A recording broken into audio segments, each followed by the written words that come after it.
Today's game is being broadcast in Spanish where available using the SAP button on your television.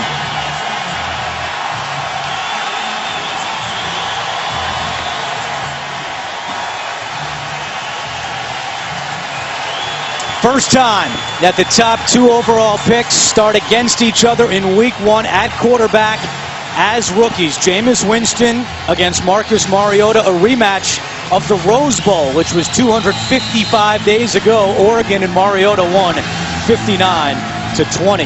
Tampa Bay won the toss. They have elected to defer, so Mariota will begin his NFL career first. Kyle Grinza boots it away.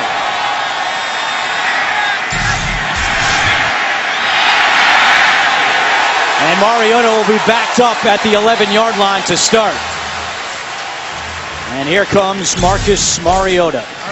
3 years at Oregon, a total of 136 touchdowns, and he only lost 5 games his entire career with the Ducks. And you know what, Andrew? I think the thing that's going to surprise people the most about this guy today is how professional he looks already at this early stage in his career. To me, you look at the film, he looks like a pro quarterback right now. I think the future is very bright for Marcus Mariota. Bishop Sankey gets to start at running back. On 1st and 10. Mariota. High pass, and Sankey is leveled. Major right with the big hit, and the pass is incomplete. Yeah, and that's going to be a penalty right away for hitting high around the head and shoulders by Wright. It's an easy call on the first play of the game, and you got to keep your emotions under control. Both these teams are going to be really excited to play this. And it's going to be paramount for them to keep those emotions in check. Now for the Titans, they've got to endure the early storm.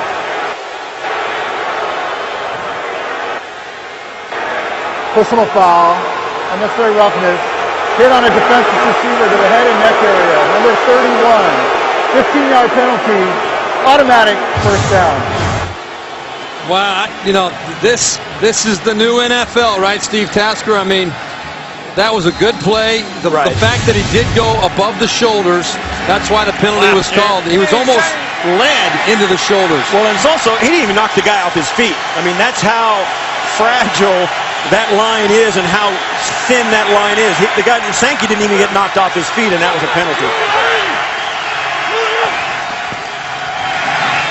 On 1st down, Sankey, and he is stuffed at the line. As we take a look at the starting offense for Tennessee, and they'll start a rookie at right tackle, Jeremiah Potasi, 3rd-round pick out of Utah. And a new wide receiver coming over from the Falcons, it's Harry Douglas. There you see Harry Douglas. That's a guy that's really going to help Mariota. He needs as many weapons as possible to show up today. Everybody's got to be all hands on deck to help a young quarterback. Sankey goes out wide to the bottom of your screen on 2nd and 10. Mariota, and Sankey dropped it. It was right in his hands, and it'll bring up 3rd down. As we look at the Tampa Bay starting defense, Gerald McCoy, a 3-time Pro Bowler, now in his 6th year out of Oklahoma. The Bucs will start a rookie who really impressed them throughout the summer, Quan Alexander at middle linebacker, and Alteron Werner going against his former team today. Yeah, this is a big game. Alteron Werner going to try to keep those emotions in check. A lot of years in Tennessee. He's a very, very solid cornerback. Good pickup for Tampa Bay. 3rd down and 10.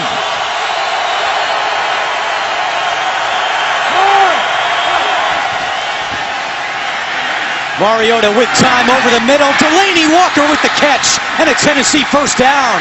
Walker all the way up to the 48-yard line, a gain of 22, the first completion of Mariota's career. You know, when you look at Mariota, I made the comment before the first play that this guy looks like a quarterback. This is what I'm talking about. He takes the snap. Watch him set strong in the pocket. Look at his feet. Look how he's under control. He's going through his reads, his progressions. Then he's got that nice, compact, quick delivery, and he's very accurate with the football. Those are the things that excite people when they're talking about Marcus Mariota. Delaney Walker had a huge season last year, leading the team in receptions and receiving yards. They give it to On the play action, it's Mariota to Kendall Wright. Wright is off to the races, and it's the first touchdown of Marcus Mariota's career. Mariota didn't even put his fist in the air. He just stood there as calm as can be, like that's just another 7-on-7 completion. That's what these guys talk about. This guy is cool as a cucumber in the freezer. Look at the throw. Did you see that? That was a. Look at him, and he just looks at, watches it like this just another day at the office for him. Right on the numbers. The ball handling, everything. Everybody said, now that was out of the shotgun, but he has done everything that the Titans have asked him to do and exceeded expectations at every turn. What a play by the young guy.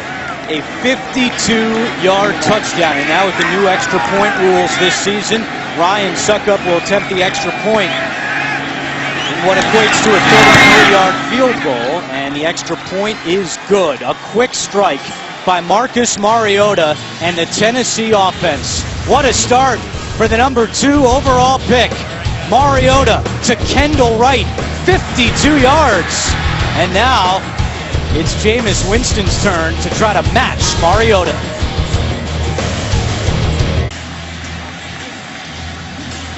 A 5-play, 89-yard drive for Marcus Mariota, and the Titans capped off by the touchdown pass, the first of his career, to Kendall Wright. And just like that, Tennessee jumps out to a 7-0 lead. Bobby Rainey is back deep to receive the kick of Ryan Suckup.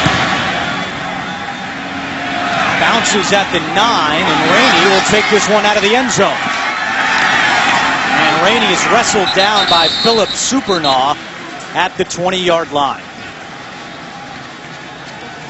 So here comes Jameis Winston. When he was introduced out of the tunnel, he started blowing kisses to the fans here at Tampa Bay. Got a huge ovation, and now it's his turn trying to answer what Mariota did on his opening drive. Well, he really is like a kid in the candy store. He's a happy kid. He knows this is a great opportunity. He's going to be awakened by Dick LeBeau and this defense today, though, a little bit.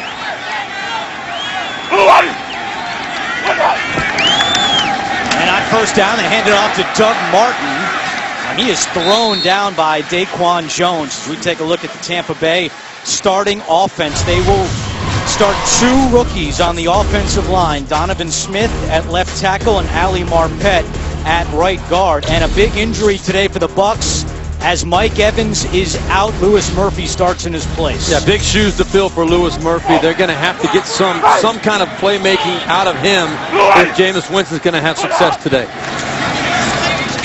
Back to Martin again, and he gets across the 25. It'll bring up 3rd down and short as we look at the Tennessee starting defense, and they are without Sammy Hill, still nursing a knee injury, so Al Woods starts in the middle.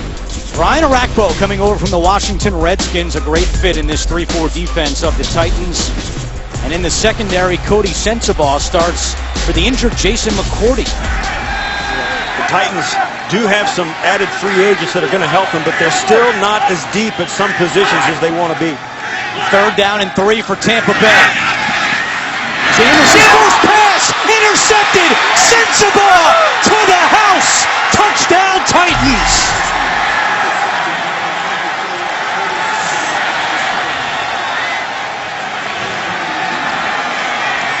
The first career pass of Jameis Winston. There are so many things to talk about as you see that. Marcus Mariota running a 5-play long drive, hit the long touchdown, and the first time Jameis Winston comes in and throws a pass on a 3rd and short, it's picked off.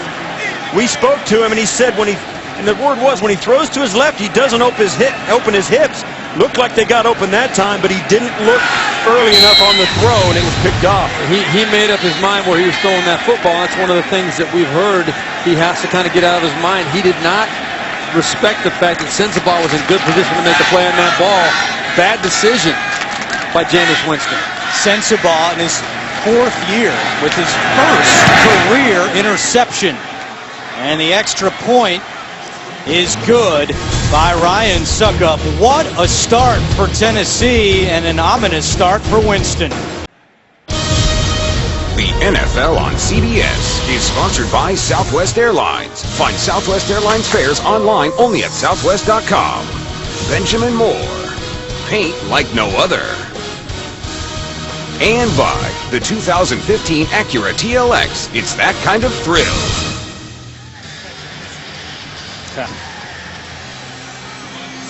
Back in Tampa in a stunning start, Marcus Mariota got the ball first, a 52-yard touchdown to Kendall Wright, the longest catch of Wright's career, and then Jameis Winston on his first career pass attempt goes for a pick six to Cody Sensabaugh, and just like that, the Titans have jumped out to a 14-0 lead. Bobby Rainey back deep again, suck up with the touchback. As we go back to that last pass by Winston. Well, here's Russell Shepard right here. Cody Sensabaugh right here is just going to cover this flat route. He's under it. He's on top of the read right away. Jameis Winston, I don't know whether his vision was obstructed, but that is the kind of throw you cannot make if you're not sure there's a throwing lane. A bad decision by Jameis Winston. And we expect to see these kind of things out of a young quarterback, so it's not alarming. One thing we do know about Jameis Winston, he has always shown the ability to bounce back. Let's see if he can bounce back here on 1st and 10 from the 20. He'll go back to the air. His second pass is incomplete. Vincent Jackson, the intended target. Jameis threw 28 interceptions in his career at Florida State, 2 seasons, only lost 1 game, and it was to Marcus Mariota in the Rose Bowl. We spoke about this in the open, where in his college career, Jameis Winston had a reputation for digging holes and then being heroic in his recovery from them. But in the NFL, those holes are a little deeper and a little harder to dig out of. Doug Martin on the carry, stuffed in the backfield, Jarrell Casey. And that'll bring up 3rd and long for Tampa Bay. Well, Jarrell Casey, one of the very best interior defensive linemen in the NFL, the 3rd most sacks for loss, or hit plays for loss among defensive linemen in the NFL last year. So he's a guy that's very disruptive and very important to this Dick LeBeau defense. Another passing situation for Jameis and the Bucs on 3rd down and 12. Winston chased out by Arakpo on the run, and Jameis will keep this himself, and he is tackled for a 1-yard gain. Derek Morgan held him in check, and Tampa Bay goes 3 and out. They'll be forced to punt. Well, if they're in 3rd and 12 very much today, they're going to end up coming off the field a lot, because this defense for the Tennessee Titans is built to be in a pass rush situation. A lot was said in the lead up to this game that Tampa Bay really struggled with the Cleveland defense in the preseason, and this Tennessee defense is a lot like that. Same 3-4 linemen, and of course Dick LeBeau is the architect of a lot of that. So there was a lot of questions about how Tampa Bay would handle this 3-4 defense. First NFL game for Tampa Bay punter Jacob Shum. Dexter McCluster lets it bounce. It's out of bounds at the 36-yard line with 10:16 to go in the first quarter. Marcus Mariota has made the long journey from Hawaii to Oregon to the NFL. He leads 14-0. It's not too late to play NFL.com Fantasy. Join Draft and Play from anywhere with the new and improved mobile app. Sign up for free at NFL.com/fantasy. Second drive for Marcus Mariota. On 1st and 10, hands off to Sankey. And Sankey across the 40 to the 44-yard line, a gain of 8 on 1st down for Sankey. Well, obviously the stats will tell some of the story, but what we'll also be following today, guys, is some of the intangibles for Mariota and Winston. Yeah, and I think that you look at these 4 categories. This is what I look for when I look at what a quarterback needs to show. Toughness, both mental and physical toughness, poise in the pocket, awareness of his surroundings, the situation, and then give us something to get excited about every game. A few flashes of brilliance. Even if you lose, don't play well, you got to show something every week to get us excited. Movement on the line, and we have a penalty flag. Today's referee is John Hussey, and this is his first NFL game as a referee. However, Mike Carey told us that he was an excellent line judge. Full start. Offense number 73. 5-yard penalty. 2nd down. And that goes against the rookie Jeremiah Potasi, who is the youngest player on the Titans. He turned 21 last month. He's the youngest player on a young team. And anytime you get young guys on that front line, you got to think that this is, you talk about the quarterbacks, but there's a lot of guys out there making their first start. Patasi is one of them. So 2nd and 2 turns into 2nd and 7. Mariota out of the shotgun. They'll throw it to Justin Hunter. Tackled at midfield, but good for another Tennessee first down. Alteron Werner makes the tackle. Tennessee going a little bit of tempo right now. Trying to do what Mariota did for his whole college career, quick. Mariota again to Kendall Wright. Another Tennessee first down. Ken Wisenhunt told us that they didn't show much of that tempo in the preseason, but they have been practicing it, and in the right situation, they would break it out. It's working for them right there, but now they'll huddle up. Yeah, it's interesting because Mariota was really criticized and questioned about his ability to stand in a huddle and command it, and Steve Berline, you as a quarterback, no, that's a tough audience when you get in there as a 21-year-old and try and command 30-year-old offensive linemen. Yeah, they can read right through you. If you're not prepared and confident, they can tell.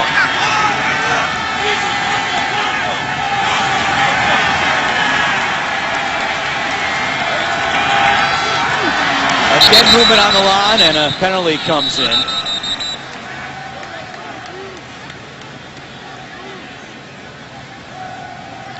Well, you get back to that.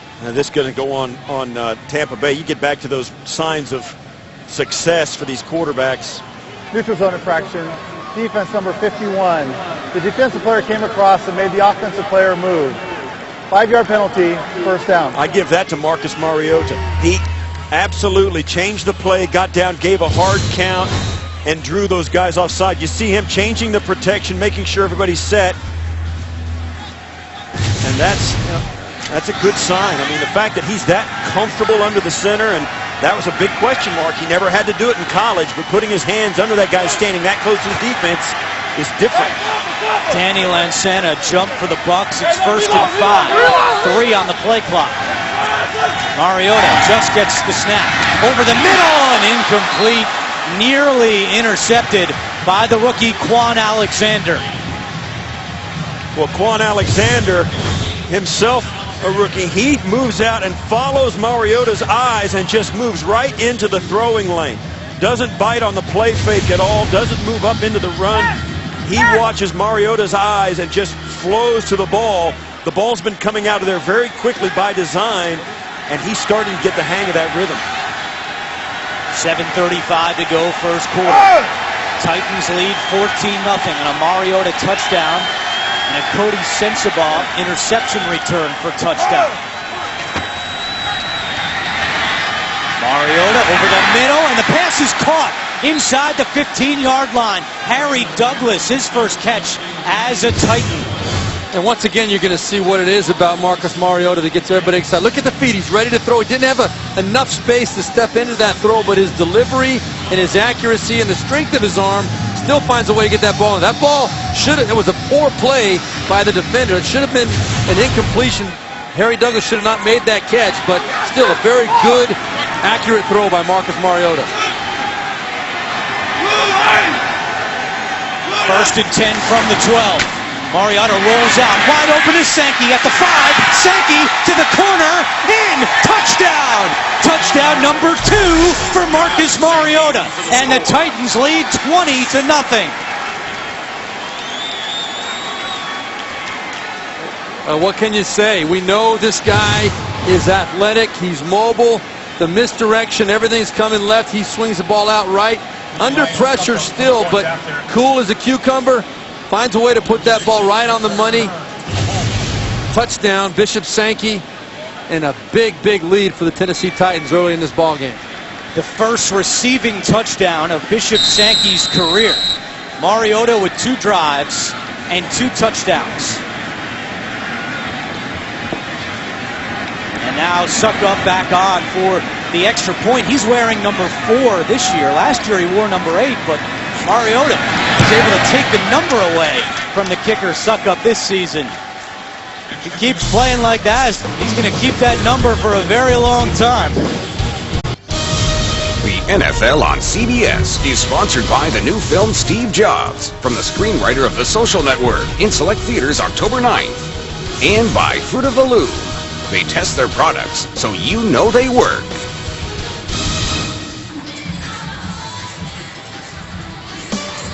Don't miss the man who has everyone talking. It's The Late Show with Stephen Colbert. Tomorrow, Stephen's got Emily Blunt, and Tuesday, Jake Gyllenhaal.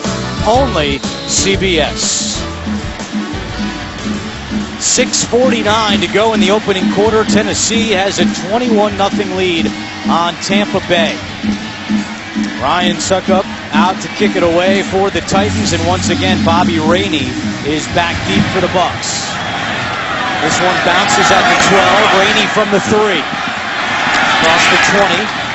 And up across the 30-yard line as we welcome in the fourth member of our team today, Chris Fisher. Well, Andrew, Jameis Winston has not been taking this too well so far. After meeting with Dirk Cutter on the sideline following that first interception, going over some of the plays, he's now walked up and down the bench, trying to fire up his team with fist bumps, telling them, let's go, we're not out of this, we can still win this. Thank you, Chris. Dirk Cutter, his first season as offensive coordinator for the Tampa Bay Bucs, coming over from Atlanta. Lovie Smith said that hiring Dirk was high on his list, and there is Cutter with the visor on 1st and 10. Pitch it to Martin, trying to get left, and Doug Martin finds a couple of holes all the way up to the 38-yard line, a gain of 6. And that's what's going to have to start happening for this Buccaneer team to get back into it. Doug Martin, he has shown flashes of his old form throughout the whole preseason. Tampa Bay very excited about him running the way he's running. He's got to do that to keep Jameis Winston in desirable situations where he can play football going through his reads nice and patiently.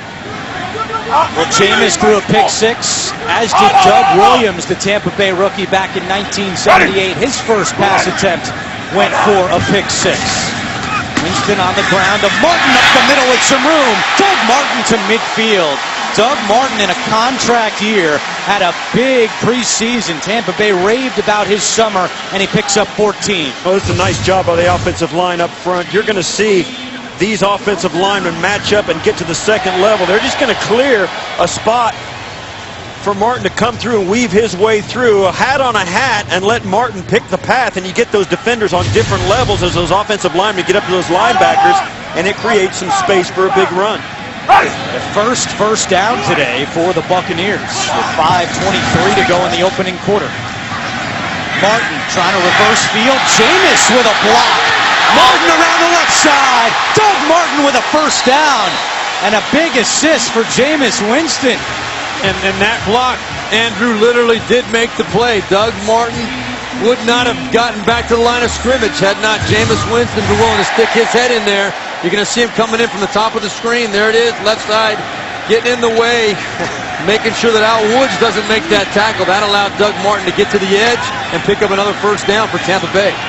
Everyone we spoke to with the Bucs raved about the competitive fire of Jameis Winston, a true gamer, they told us, and you saw why right there. Not afraid to lower his shoulder as Martin, again, the workhorse, back-to-back 14-yard runs, and he gets the carry again on first down. Michael Griffin makes the tackle. Yeah, and it's interesting. You talk about all the things, and of course, these two young quarterbacks have been under the microscope, but the thing that jumps out about Jameis Winston, that competitive fire, and also his inexhaustible positive attitude. And Chris Fisher told us, running up and down the sidelines, they're down 3 touchdowns in the first quarter.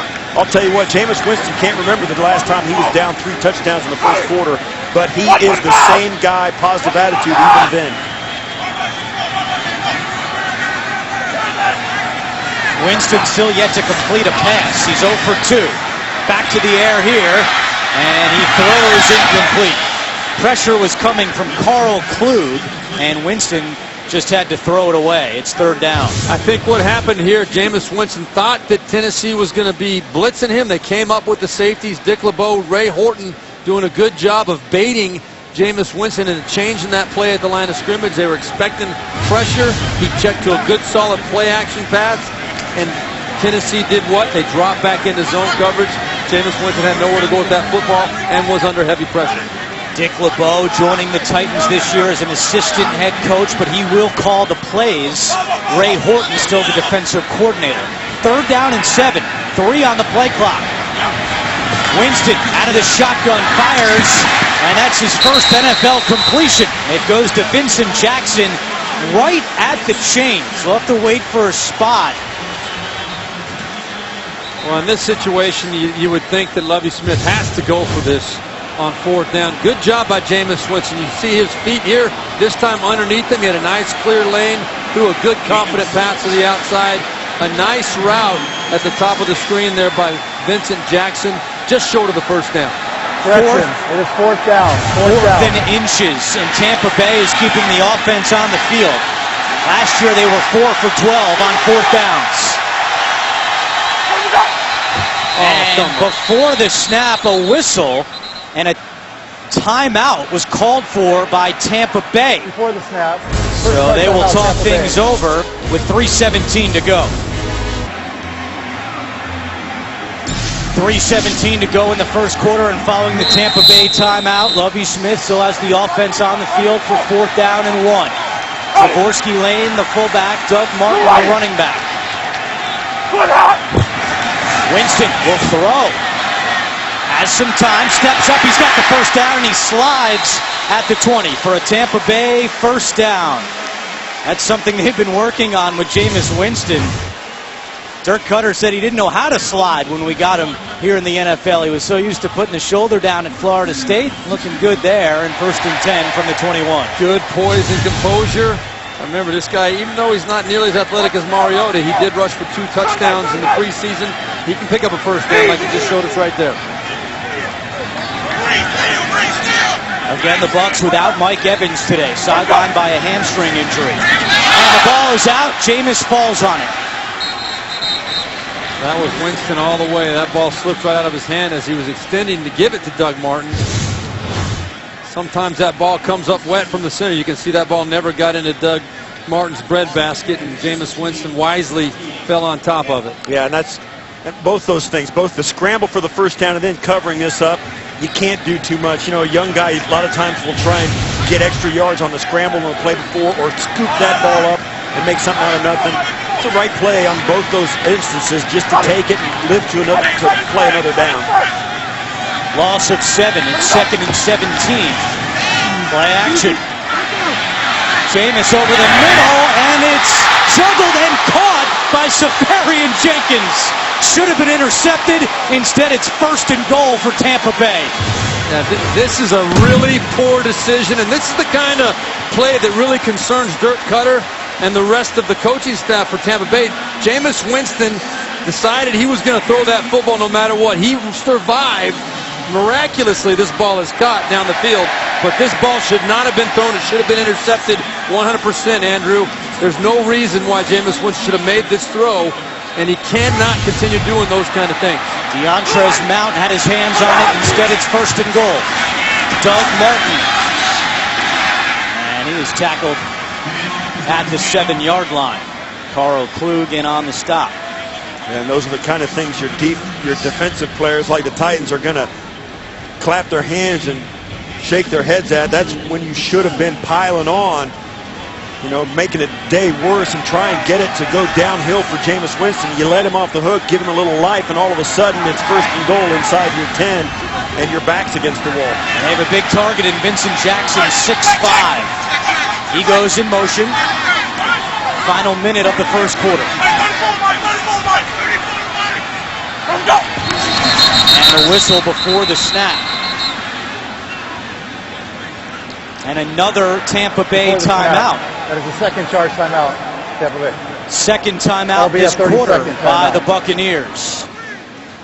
Well, your weekend starts here with Thursday Night Football on CBS and NFL Network as Peyton and the Broncos go off with Alex Smith and the Chiefs. It's right here on your home to Super Bowl 50, CBS Sports.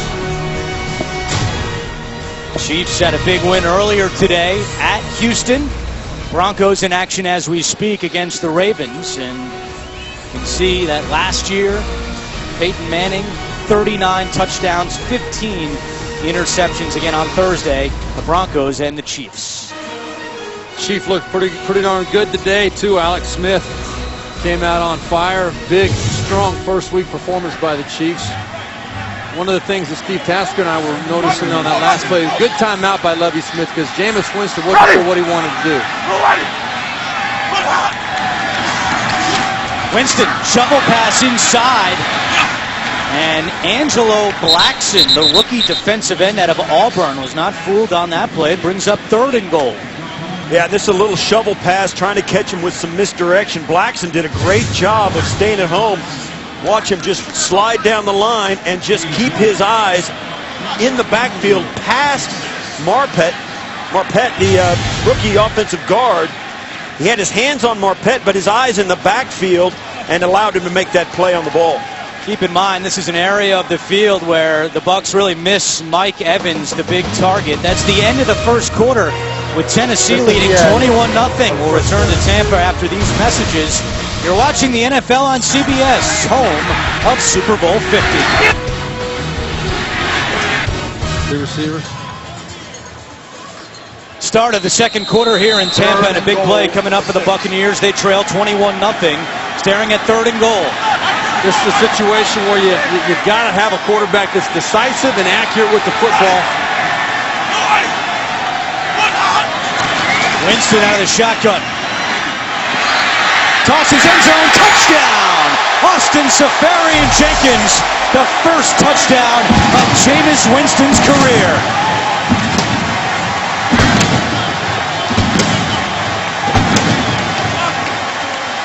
There's a little bit of poise right there by Jameis Winston. Sliding out of the pocket, keeping his eyes down the field, not looking at the rush, but feeling it, and making the easy throw, what turned out to be a very easy throw. Excellent job stepping up, keeping his composure. We know this guy's a competitor. We know he's never going to throw the towel. That's one thing that Lovie Smith, Dirk Cutter, everybody you talk to, they said nothing rattles this guy. He keeps believing he's going to find a way to bring him back.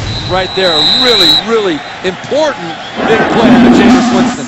And you saw Seferian-Jenkins immediately give the ball to Jameis Winston, who will keep that one. His first NFL touchdown. Extra point by the rookie Kyle Brinza is good. And Tampa Bay is on the board. They trail 21-7. You see, the pocket is nice. It allows Jameis to step up inside. He feels the opening to the outside. And Seferian-Jenkins did a good job of uncovering, giving Jameis Winston the easy throw for the touchdown. You know, you think about it this early in the game, and you don't think about much having pressure on you, but you know, even Ken Wisenhunt told us that when we sat down with him, you look at Jameis Winston, his history, and what he did in the preseason even. Wisenhunt said this guy is at his best when the pressure's on, and when you're down 21 points in the first half to another team in your first start, that's the pressure is really on, and Jameis really is starting to look better now. He started 0 for 3 with an interception. Since then, Winston 4 for 4 for 34 yards and a touchdown. I give credit to Dirk Cutter as well for coming out after all the bad things happened and saying, let's get this run game established. Forcing Duck Martin up there inside quite a bit on that into the first quarter, and then putting them in a good position to get a shot at the touchdown here to start the second quarter.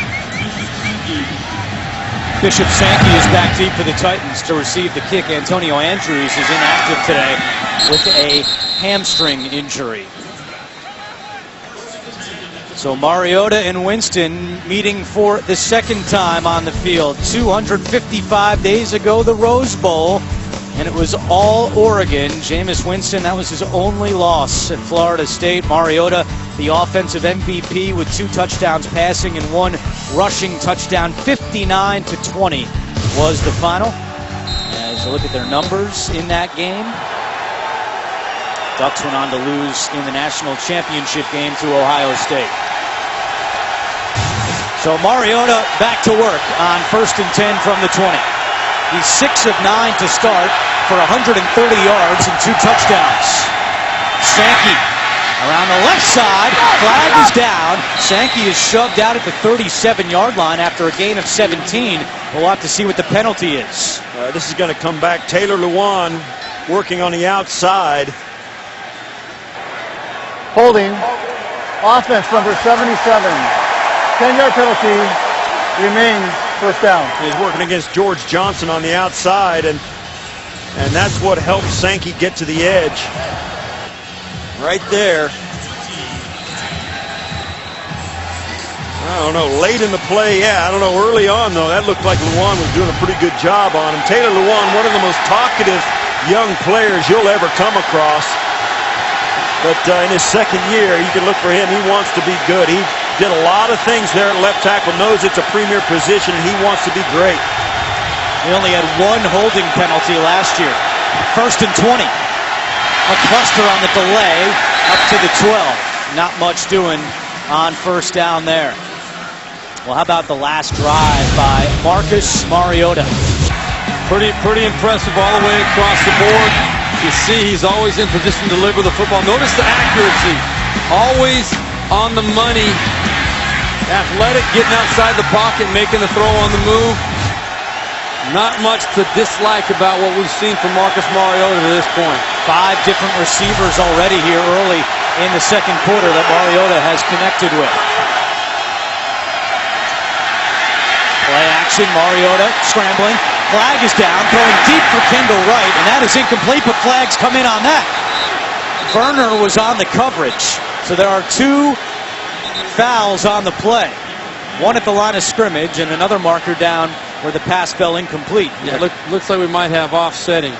We're going to get another hold on the offensive line, or maybe an illegal guy down the football field as Mariota broke contain. But there's no question it was pass interference at the other end on Alteron Werner. There are 2 off fouls on the play, 1 by each team. Holding, offense number 88.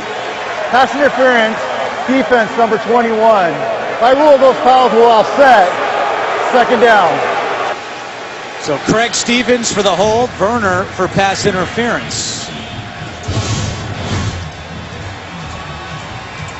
Right there, you see it. He's got him by the out. He's got his hand outside the shoulder, grabbing a bunch of jersey, and that's really visible. The officials are going to call that every time. And at the other end, it was an obvious call as well. Mariota's got to be very careful here, make a good decision with the football. Pressure coming. Mariota is still holding on to it. Now he loses it. Ball is out in the end zone, picked up by Schwenke. And they're saying that he was down originally. Forward progress on the field. 3rd down. Before the ball came out, they are saying that Mariota's forward progress was stopped. Well, that's the thing. That we saw Jameis Winston get a big break on what should have been an interception. Marcus Mariota getting a big break here. This could have been catastrophic. You see there in the pocket, right there, they're calling him down. Right there. And then the ball pops out, and then it's a melee in the end zone as Schwenke called him. Well, I don't know what Schwenke was thinking. He was going to throw this out the back of the end zone or whatever. Right there, they're calling him down.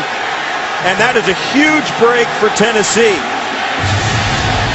So it's 3rd and 28 from the 1. Just looking for some breathing room, and Tennessee will have to punt. Steve Berline, you said it. Just don't make a mistake with the football. Right. It's imperative, and we're dealing again with young quarterbacks. Even veteran quarterbacks sometimes make these mistakes too, but you hold your breath with a young quarterback and say, just don't make that game-changing play. You can sense the momentum has already swung now back to Tampa Bay.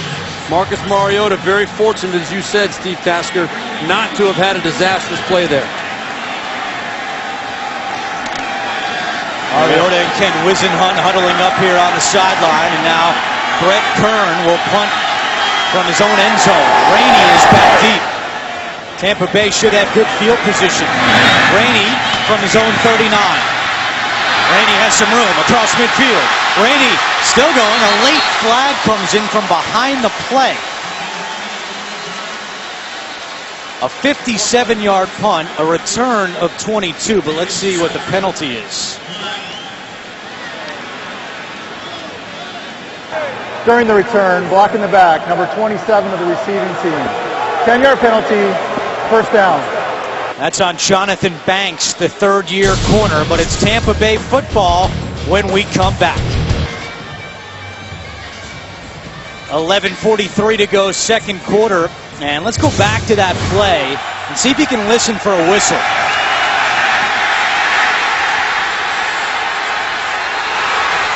It did come, and it did come late. I mean, Steve Berline, you and I both said, yeah, John Hussey, the official, you see him here, he announces that it was forward progress outside the goal line, and that's You know, and that was the right call. I agree. It should have been called a little earlier than it was. The hand did not go up early enough, as we both were talking about, but he went right to the spot where he determined that play was over. That is not a reviewable play.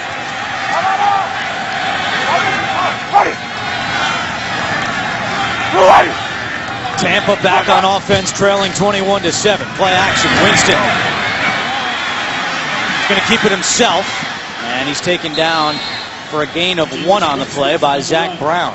As Steve Berline mentioned, that play, forward progress, not reviewable, so Lovie Smith could not throw the challenge flag. And it was the correct call. I mean, he was in the grass moving backwards at the 3-yard line. The ball didn't come out until he was going into the end zone, so it was the right call. You said it just before. You could almost feel Mariota's desire to make a play on a 3rd and extremely long, and really the best play would have been to throw the darn thing out of bounds and just let him put it away. Doug Martin gets the call, and he gets past midfield. Doug Martin off to a very good start in this half, a gain of 6. And he's got 47 yards rushing already before halftime. Yeah, good strong run behind that left side. In fact, another second-round draft choice rookie. There's 2 of them on the offensive line for Tampa Bay. Donovan Smith, the left tackle, and Ali Marpet, the right guard. But good push by the line there on that play. Here we go. On 3rd and 2, Jameis in trouble again, steps up, and depending on the spot, that's going to be very close to a first down. He took a big shot from Wesley Woodyard. Yeah, that was a good hit, and he's going to be about a yard shy, but he does. You don't want him taking hits like that. No. That will shorten the career. Woodyard from behind, Zach Brown hit him square on. So a sandwich there of Winston. He's going to be short of the first down, and it'll be 4th and less than a yard, but not much less than a yard. They will measure. Another situation where I would expect that Lovie Smith will want to go for this. It's going to be less than a yard. The Steves have good eyes. Yeah, and I agree. I think. Listen, I think you're in full rebuild mode here, Steve Berline. Yeah. You're down 21 in the first half. You got a young point. Your running game has been the best part of your team. I say you go for it. Yeah, I agree 100%. There's no hesitation. There shouldn't be in Lovie Smith. This is the right situation, trying to build confidence in your young team. See what those big boys up front, those young guys up front are made of. See if they can root them out of there and pick up a first down. Already converted a 4th down earlier in this half. 4th and 1 for Tampa Bay. They give it to Martin. Lowers his shoulder, and that's going to be very close. Yeah, we got the right spot on the left side here. I think he got the it. near side. I think he did get it. Yeah. That second effort was a great leg drive by Doug Martin. Martin has done that a couple of times already today. His second effort has really paid dividends on a couple of short runs and hard runs up between the tackles. And I think right there, the second effort paid off with a first down. Yeah, he was hit short of the first down mark. Watch the second effort leg drive. He's hit short there, then he pushes forward. I think he got just enough. Boy, it's going to be tight. We spoke to Jarrell Casey, the great defensive lineman for the Tennessee Titans, and he pointed to Doug Martin as the key player today for their defense. If Doug Martin's playing well, Jameis Winston's going to have a much easier day. And right there, they got it. Wow. Oh, just barely, but they moved the chains. That was another big hit from Zach Brown of the Titans, but with the spot, and now Wisenhunt is debating, and he's going to challenge the spot. Well, you can do that, and the only way he wins it is if they lose the first down, and I don't know if I would have challenged that. Tennessee is challenging the ruling of the field. Timeout. Wisenhunt did not have a lot of success on challenges last year. He was 1 for 7. Oh, may have it. His knee was down. We'll see. The NFL on CBS is sponsored by Auto Trader. Life happens one car search at a time. Domino's. Order online at Domino's.com. And by the new Samsung Galaxy S6 Edge Plus and the new Galaxy Note 5. Same time. Ken Wisenhunt has challenged this spot on 4th down, and here's the call from referee After John review, Hussey. I am going to respot the ball and then remeasure. Well, if he moves it back, they're not going to get the first down. Yeah, we already saw They did. how Okay, close they don't it get was. it. They didn't get it. The Wow. players know it too. He moved it back a half a length of the football, and as you saw, they only got it by a quarter of a length. But you know, I disagree, and we'll look at the replays. I don't think it's conclusive enough to determine where that ball is when his knee actually touches the ground. Okay. There it is. Now, the ball is in his right hand right there, and there's his knee down. Our officiating expert back in New York is Mike Carey. Mike, what did you see here?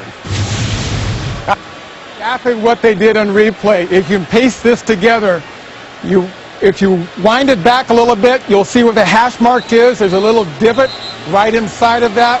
When the knee is down, you can find the forward part of the ball, and it's short of that mark. It was a good move backwards. This would be short of the line to gain, and that's what I would have done in replay. See, I'm with Mike Carey, and Steve Berline was very doubtful that would happen, and yeah, there's no question, and we saw it. I mean, they moved it, and that was it. I'm going to look for this divot that we're talking about, because I don't think there's anything conclusive that tells me exactly where that ball should be. After review, Tennessee has won the challenge. They keep their timeout. They have both challenges available.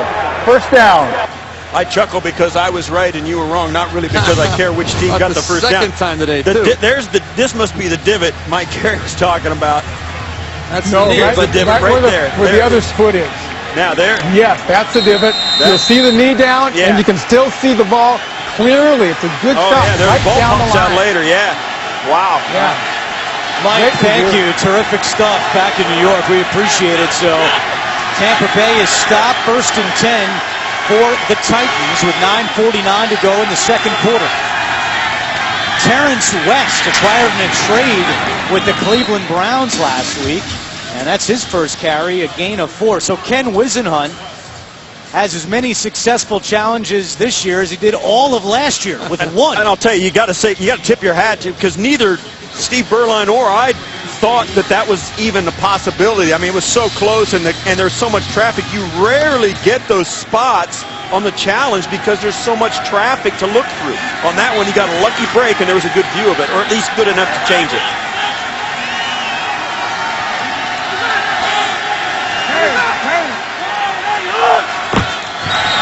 Another hard count by Mariota. Full start. Offense, number 70. 5-yard penalty. Second down. This one goes against his right guard, Chance Warmack. As we said, we spoke to Taylor Lewan, great left tackle. He talked about his 4 line mates, the 5 of them together. They did not. It wasn't the 5 they went into preseason thinking they were going to be on the field, but as camp progressed, these 5 guys emerged and have become quite an effective unit. And I think the Titans are very, very happy to move forward with those guys if they can all stay healthy. They traded Andy Levitre before the season to Atlanta. Sankey reverses field. Mariota trying to lead the charge down the field, and Sankey has a Tennessee first down. A gain of 13 for Bishop Sankey. Chris Conti finally knocks him out. Well, this is something we knew we eventually were going to see. This is the true read option by Marcus Mariota, having the first actual run design play that was called. If he got the read of the defensive end crashing down, he was going to keep that football and take it outside. But you can see, watch him ride Bishop Sankey inside. He's reading that defensive end. Right decision to give, and then him being athletic and a competitor wanted to get down in front of Sankey to try and make a block as well. 1st and 10 from the Tampa Bay 40-yard line. West following his blockers on the right side, and Terrence West across the 30. Another Tennessee first down. A gain of 11 for the second-year man out of Towson. A great pickup, I think, by the Tennessee Titans to pick up Terrence West. 673 yards and 4 touchdowns last year. The 4th leading rookie rusher in the NFL last year. Very effective in Cleveland running the football. Not sure how Tennessee pulled that trade off, but a very smart move, I think, by the Tennessee Titans organization. Acquired for a conditional 7th round pick. didn't practice with the Titans until Monday. Gets the call again. This time he is pushed back. Yeah, we spoke to Ken Wisenhunt about Terrence West, and he said the real problem with West, obviously, as you see a little bit of pushing and shoving, but the problem was also obviously the verbiage, getting the plays out. Now the concepts of the plays were fine. I mean, these guys play football a lot, and there's still only 11 guys on the field, and you take the handoff right, and you take the handoff left. But getting the play and understanding what he was supposed to do was the real problem. And you know that's probably a pretty short playlist for Terrence West in this game right now. Titans already with 8 plays of 10 yards or better. 2nd down and 8 with 6:40 to go in the first half. Sankey back at running back and tripped up at the 24-yard line. It'll be 3rd down for Tennessee. Gerald McCoy on the tackle. Really going behind rookie right tackle Jeremiah Patasi at this point. Some really good strong push off of that side. That's what you'd like to see out of your young offensive lineman, someone who wants to get after it, get up and maul some of those defensive linemen. Well, Chance Warmack is a mauler as well. He's a big, huge offensive guard. When he gets his hands on defensive tackles, it's over. So they're going to use those guys and let them do what they do best. 3rd down and 6. Tennessee is 1 for 2 on 3rd downs. Low snap, Mariota fields it to Kendall Wright for a first down, right inside the 10, spinning, turning, and all the way down to the 1-yard line. What a play after the catch by Kendall Wright. It goes for 22. Well, Kendall Wright had 57 catches last year, not one drop pass. You see the great move inside. I don't know if that was a busted coverage or not. It was a pick play, and Delaney Walker picked off the inside backer trying to move out. They were falling back into zone coverage, and Delaney Walker moved up into the linebacker and wouldn't let him slide out into the slant route. That stuff 3 doesn't catches happen. for 88 yards for Kendall Wright and a touchdown, and it's 1st and goal. Fasano, the new tight end, in motion. The give is to West up the middle. And he is marked just short of a touchdown. It'll be 2nd and goal with 5 minutes to go in the 2nd quarter. Tennessee only had 6 rushing touchdowns last year. That was the fewest in the NFL. But that's what West, I think, is here for. He's more of a power back, straight ahead runner. You seldom see him getting stopped at the line of scrimmage or knocked back. He's gonna pick his hole and he's gonna slam it up in there. Well, he's 5'10", but he weighs 225 pounds, so he's built exactly for that purpose.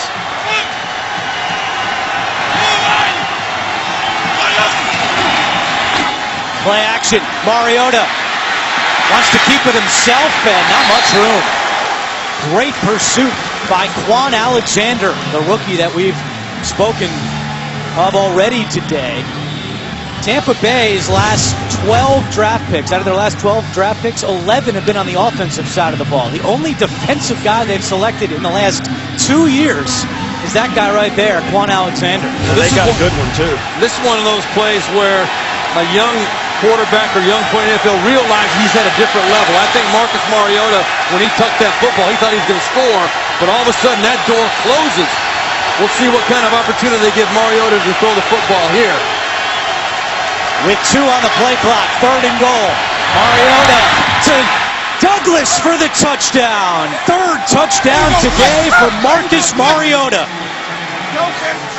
His accuracy is unbelievable. I mean, he flicked that thing, and in the red zone, you know this, Steve Berline, you've got to be absolutely on target. The windows are minute, and man, he threw it right through it. And the timing has got to be there too, because that window opens and it closes. It's quick.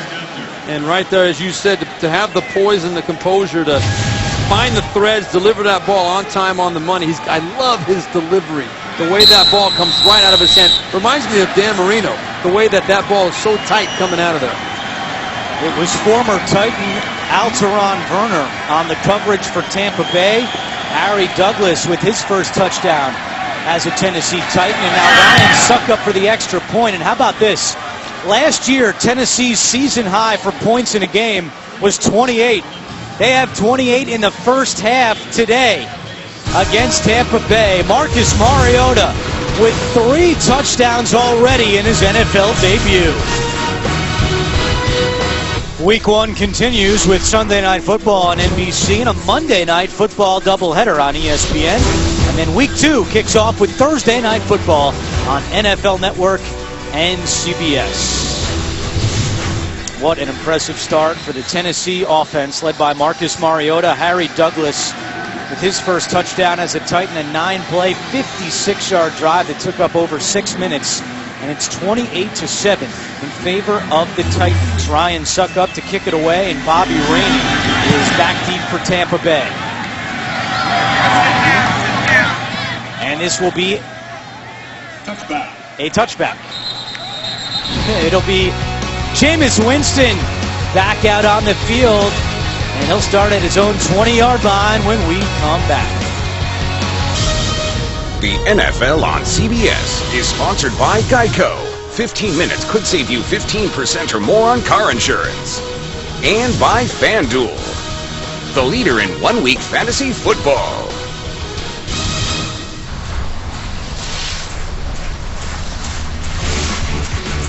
Monday, September 21st, the season's most unique new family comedy comes together. Life in Pieces, premiering right after The Big Bang Theory, only CBS. Jameis Winston and the Buccaneers trail 28-7 with 3:47 to go in the second quarter. And keep in mind they used 2 timeouts in the first quarter, so just 1 remaining for Tampa Bay. On 1st and 10, Winston over the middle to Vincent Jackson for a Tampa Bay first down. A gain of 19 for the veteran Jackson, now in his 11th year. It's really important for Tampa Bay to put together a nice drive and at least get 3 out of this drive before the half. Good start, nice read, and quick decision by Jameis Winston. Using a little tempo here, not huddling up. Winston bringing his team to the line on 1st and 10 from the 38. Play action. Winston steps up, he'll keep it, has some room, slides down. Again, Dirk Cutter and the Tampa Bay coaching staff has really been working hard on Jameis to eliminate some of the risks that he took in college, and that's a big one. Yeah, they're in 2-minute mode here for sure. There's urgency on their part to get on the board. It's not the real high energy, high stress 2-minute, but they're trying to get as many plays as possible. They fake the pitch. Jameis' pass is incomplete. He was looking sideline to Lewis Murphy. And this is where, Steve Berline, this is what you were talking about. When he throws this, he's moving backwards off his front foot, pushing backwards away from the rush, and that's why this ball falls in there short. When he comes out of his bootleg and starts to throw this football down the field, he doesn't have that discipline to stand up and make the throw. He threw that falling away from the throw. He gets a little lazy with his feet sometimes. Quiet here at Raymond James Stadium on 3rd and 2. And the pass is intercepted. What a play by DeAndre's Mount, the rookie out of Louisville. It's the 2nd interception today thrown by Jameis Winston. And there really is no excuse, but this is another one of those plays. We talked about Mariota when he was running earlier, thought he was going to score a touchdown. Jameis Winston has never played against a defensive lineman that can get up after being cut and intercept a pass like that. Yeah. He thought it was going to be an easy throw over the top. You learn these lessons the hard way, unfortunately, folks. He thought it was an easy completion. Instead, it's an easy interception for Tennessee. Yeah, he thought he was playing a college kid. He's not. No. He's playing a pro defensive end who got cut, got up, and is good enough to get up and leap up, not only get up and knock it, but grab it with 2 hands and snatch it, and it's going the other way. DeAndre's Mount, great play. 6th-round pick out of Louisville, and Tennessee now with great field position. All 3 timeouts and 2:37 to go in the first half. Mariota fakes runway, running the other. And Mariota across the 25-yard line. Well, that's a design quarterback naked boot on play action. Wow, that's something that you don't see. You'll never see that. This is a design run. Yeah, it's designed, no question about it. All the motions coming this way, the back, both backs, and watch. He comes out, and there's no option over there. And he wasn't even looking for one. He tucked that ball deep away in his arm before he even came around, so there's no way he was even thinking about having an option to throw it over there. That was a design run. Only ran 5 times in the preseason, a gain of 9 there for Marcus Mariota on 2nd and 1. Terrence West spinning his way for a Tennessee first down, and that takes us to the 2-minute warning with the Titans on the move again, already up 28-7. 2-minute warning. Coming up on the Verizon Halftime Report, join JB, Tony, Bart, Boomer, and Coach Cower for all the latest NFL scores and highlights. That's all coming up on the Verizon Halftime Report. First down and 10 for Tennessee. They have 3 timeouts remaining. Mariota, the pass to Fasano. Room to run down the sideline. Fasano is ruled just short of a touchdown. Knocked out of bounds at the 3-yard line. And how about this play by the Titans? Watch this. Now, this is actually a designed run-pass option by Mariota. See, he's tucking that ball to run. If the coverage falls off, that was Alteron Burner that fell off to come up and make the tackle. They give Mariota, he's athletic enough to make that read and flip it right over the top. Nobody on the outside. What a great play design that is. Oh, it's a great decision, too. Great read by Mariota. But they know what kind of an athlete they have there. He's capable of making those quick decisions. That's an Oregon play right there. That is exactly the kind of offense he ran all the time he was taking snaps at Oregon. The previous play is under review. Yeah, it's not just a run-pass option. It's not just a run option. It's a run and a pass option. There's 3 options.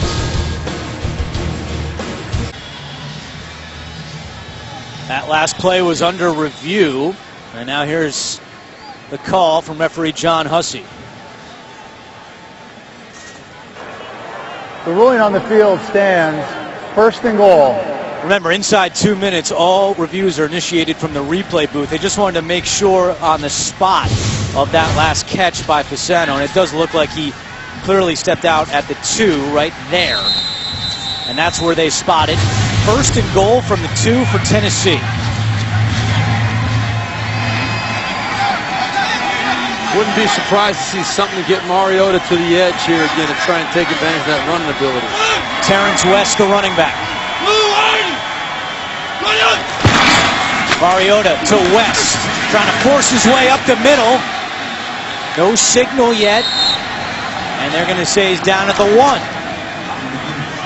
Yeah, no real tactics there. It's like, okay, guys, let's push them and see if we can push them into the end zone, give it to West, and see if we can just back it in. Once you get a running back with his back to the line of scrimmage and his, it's hard to stop him. You got to get enough weight because they've got such good leverage.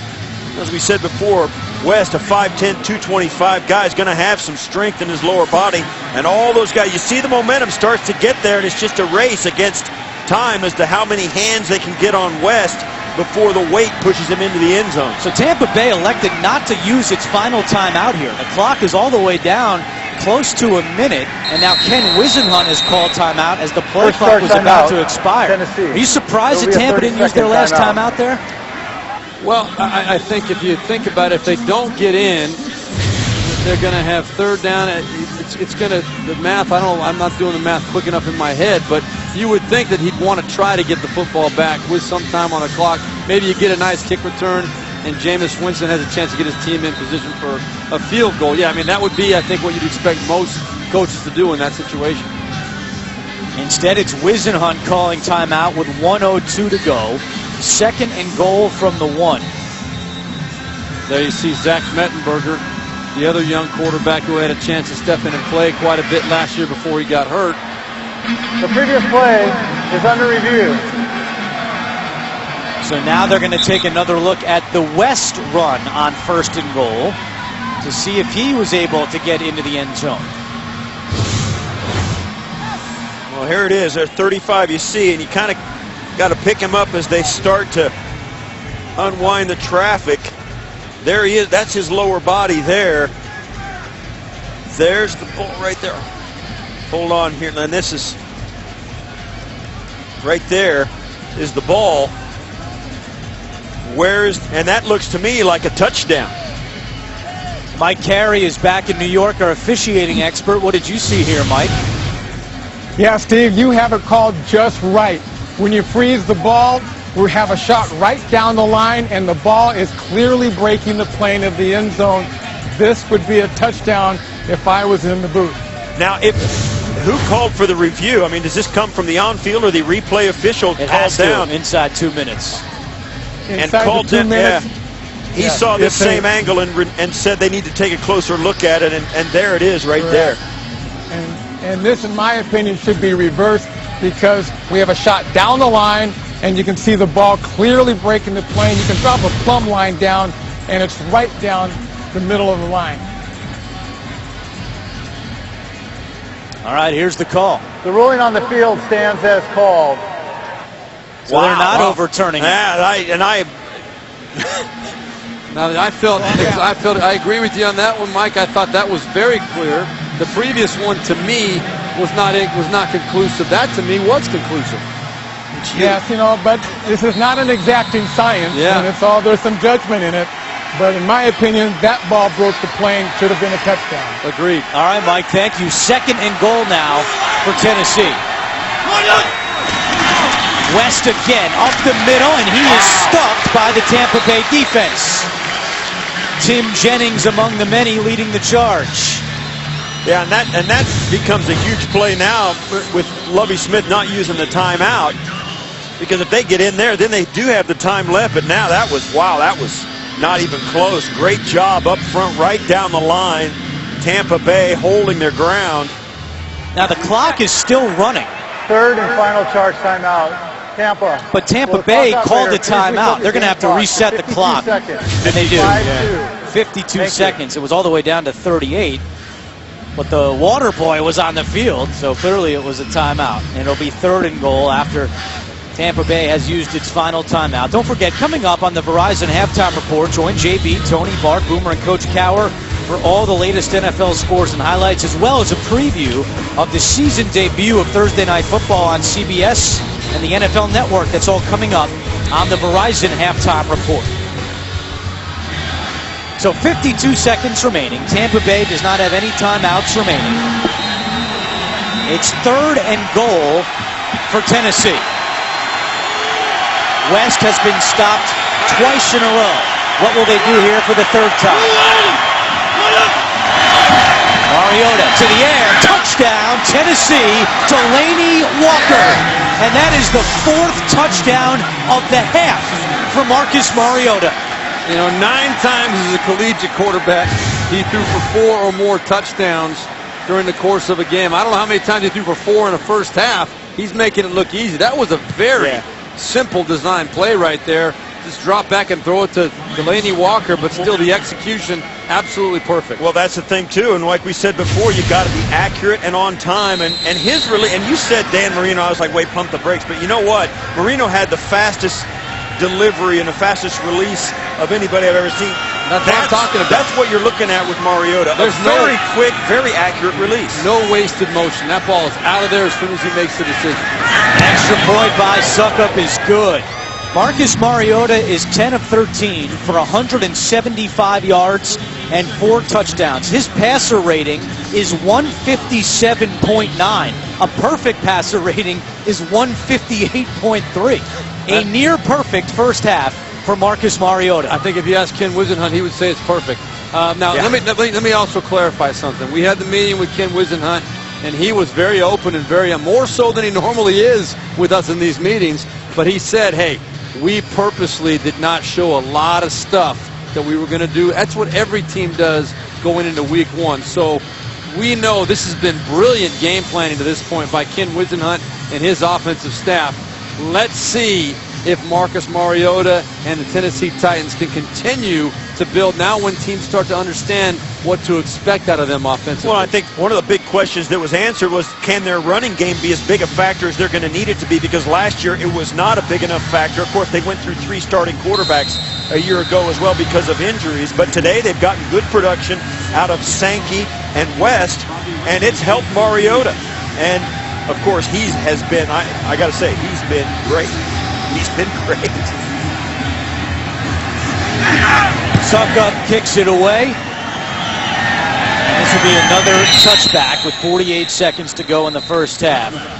Well, earlier this summer, Tampa Bay wide receiver Winston Jackson hosted his Youth in Action camp for children in military families. The kids learned about health and fitness and participated in fun activities with the veteran Bucs wideout. Jackson now 32 years old. And guys, if you're Tampa Bay, no timeouts. You take a knee or you try to throw something here? Well, I think you got to try and throw the football and see if you can make a few plays, try and build some confidence. Tampa Bay does get the ball to start the second half. Winston already with 2 interceptions, completes this one to Sims underneath. Sims cuts back at the 35. Remember, Tampa Bay cannot stop the clock. They do not have any timeouts remaining. That's an excellent first down play, though. Nice, easy completion turns into enough of yardage. Now you've got a chance to really put the ball in the field and think about getting the field goal. 18-yard gain and a whistle. Flag comes in. It's a false start. Yeah, that was Donovan Smith was one of the rookie left tackle going up against Brian Arakpo. False start. Offense number 78. 5-yard penalty. Inside of 1 minute, while the clock is running, 10 seconds will be run off. Clock operator, please reset the clock. Hold on, hold on. Clock operator, please reset the clock for 13 seconds. 1-3, thank you. Well, first NFL game as a referee for John Hussey, and he's laying the law. Hey, listen to me. I'm charge. the boss here. And how about Jameis Winston saying, I don't need you, we're going on without you. Get out of the way. Get out of our way. So because of the 10-second runoff, just 13 seconds remaining. Arakpo coming with pressure, and Arakpo was held. There's a flag down. Sims makes the catch, but Arakpo was pretty much tackled. And a second flag as well late. And another flag, as you said, comes in with 6 seconds on the clock. Yeah, they're going to get Donovan Smith for that hold, Andrew, that you were talking about on Brian Arakpo. Big free agent acquisition by the Tennessee Titans. Coming off the edge, a perfect fit for this 3-4 defense. Donovan Smith was hanging on for dear life as Arakpo came off that edge. There are 2 fouls on the play, one by both teams, one by each team, correction. Holding 76, personal foul number 99. By rule, those fouls will offset. Replay first down. Well, now you might think about taking a knee with 6 seconds to go. And 2 consecutive penalties. Yeah, you might want to regroup. Cut your losses here. Down here, this is the hole down at the bottom. And here is Jarrell Casey. We'll see what happened on that. It was something after the play. Donovan Smith just pulling into the ground. 5 seconds left. Winston's pass is incomplete. And that will do it for the first half. And some boos from the fans here in Tampa. They had high hopes coming into this game, so much hype and excitement with Jameis Winston in Tampa Bay, and they go into the locker room trailing 35-7 thanks to 4 first-half touchdowns from Marcus Mariota. They're not booing in Tennessee right now. No, they are not. They are rubbing their hands together and waiting for the next game to happen. This game is... Wow, this has been a surprise, I think, for everybody. Let's go down to Chris Fisher. Thanks, Andrew. 35 points in the first half, Coach. You weren't able to do that in any one game last season. How would you assess Marcus Mariota, the offense's play? He had a good first half, but, you know, our defense contributed 2 big turnovers. They scored off of 1. We made a lot of plays, a lot of guys that contribute, but too many mistakes. We made too many mistakes in that first half. We got to go in there and get that cleaned up. 2 interceptions of Jameis Winston. How have you been able to be successful? Our defense has played well. They played disciplined. You know, we had our hands on another one, but once again, we've made too many mistakes. We got to get in there and clean those up. We can't keep stopping ourselves on offense, and we've let them get some runs that they shouldn't have. Thanks, Coach. Good luck in the second half. Ken Winston, what is he? We're of sunshine. You're up 35-7. That's the end of the first half. We'll be back with the Verizon halftime report after this message. Start of the third quarter in Tampa with the Titans leading the Buccaneers 35-7. Time now to take a look at the DirecTV Ultimate Picture Cam. Marcus Mariota, his first career NFL touchdown. Kendall Wright on the receiving end. One of 4 touchdowns in the first half for Mariota. Back in the booth with Steve Berlon and Steve Tasker, I'm Andrew Catalan. These 2 quarterbacks would be compared against each other for the rest of their lives. No comparison in the first half. A tough one for Jameis Winston. Very tough for Jameis Winston. This is a guy that has only lost 1 game in his whole collegiate career. Probably never been in this situation. I think his focus, his second half, has got to be on coming out and trying to make positive things happen. And Steve Tasker, what more can you say about Marcus Mariota? Well, there's nothing to say. It's hard to even imagine he'd have enough temerity to even dream of his first half going as well as it did. He avoided the enormous mistake, and it turned into a huge half for the Titans. Bobby Rainey on the kickoff return across the 25, and that's where Tampa Bay will start here in the second half. Jameis Winston, 6 of 12 for 70 yards, 1 touchdown and 2 interceptions. There's a look at the first half numbers for both teams and those 2 turnovers, both Winston interceptions. Now, the book on Jameis, and we know it well, he has had a number of second half and fourth quarter comebacks in his career, 5 of them, in fact, in his time at Florida State, but a long road to dig out here, trailing 35-7. They'll go to the air on the first play. Vincent Jackson has a first down, then hit hard by Denoris Searcy. Boy, what a great play by Vincent Jackson. Nice throw by Jameis Winston, but into a headache. Big wide receiver Vincent Jackson right there, not afraid to go up and get that football. Good start to the second half. Let him go. Doug Martin on the carry. A flag is down. Martin across midfield. One injury update. Major Wright has a hip injury for Tampa Bay. His return is questionable. Holding.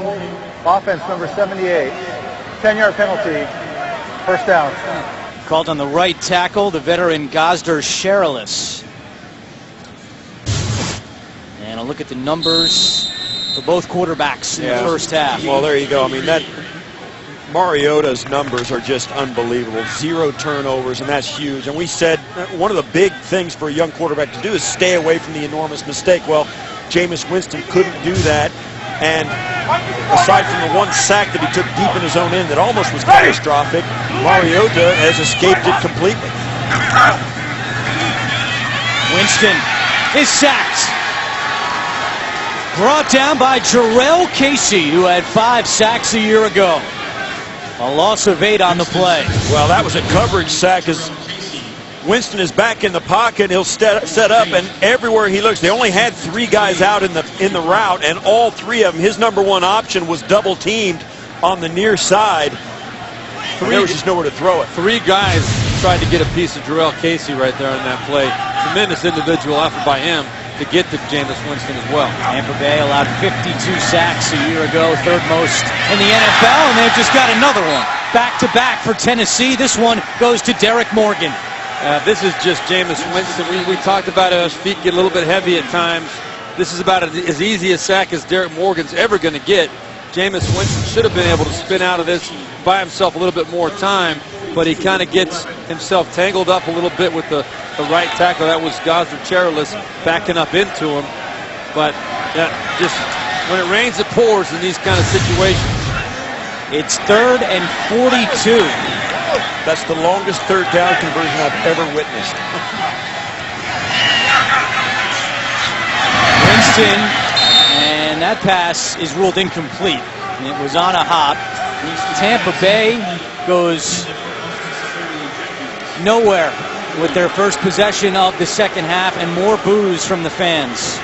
This is going to be a big-time challenge for Jameis Winston. We talked about it briefly at halftime. He's never been in this situation, but knowing him the way that we know him and based on his past, he's going to find a way to try and come out of this and learn from it, make himself a better quarterback, try and not let it happen again. McCluster on the punt return. And he is tackled at the 46-yard line. Marcus Mariota coming back out. Jameis Winston having a tough day in his NFL debut. 12:23 to go, 3rd quarter. Tennessee with its first drive of the second half.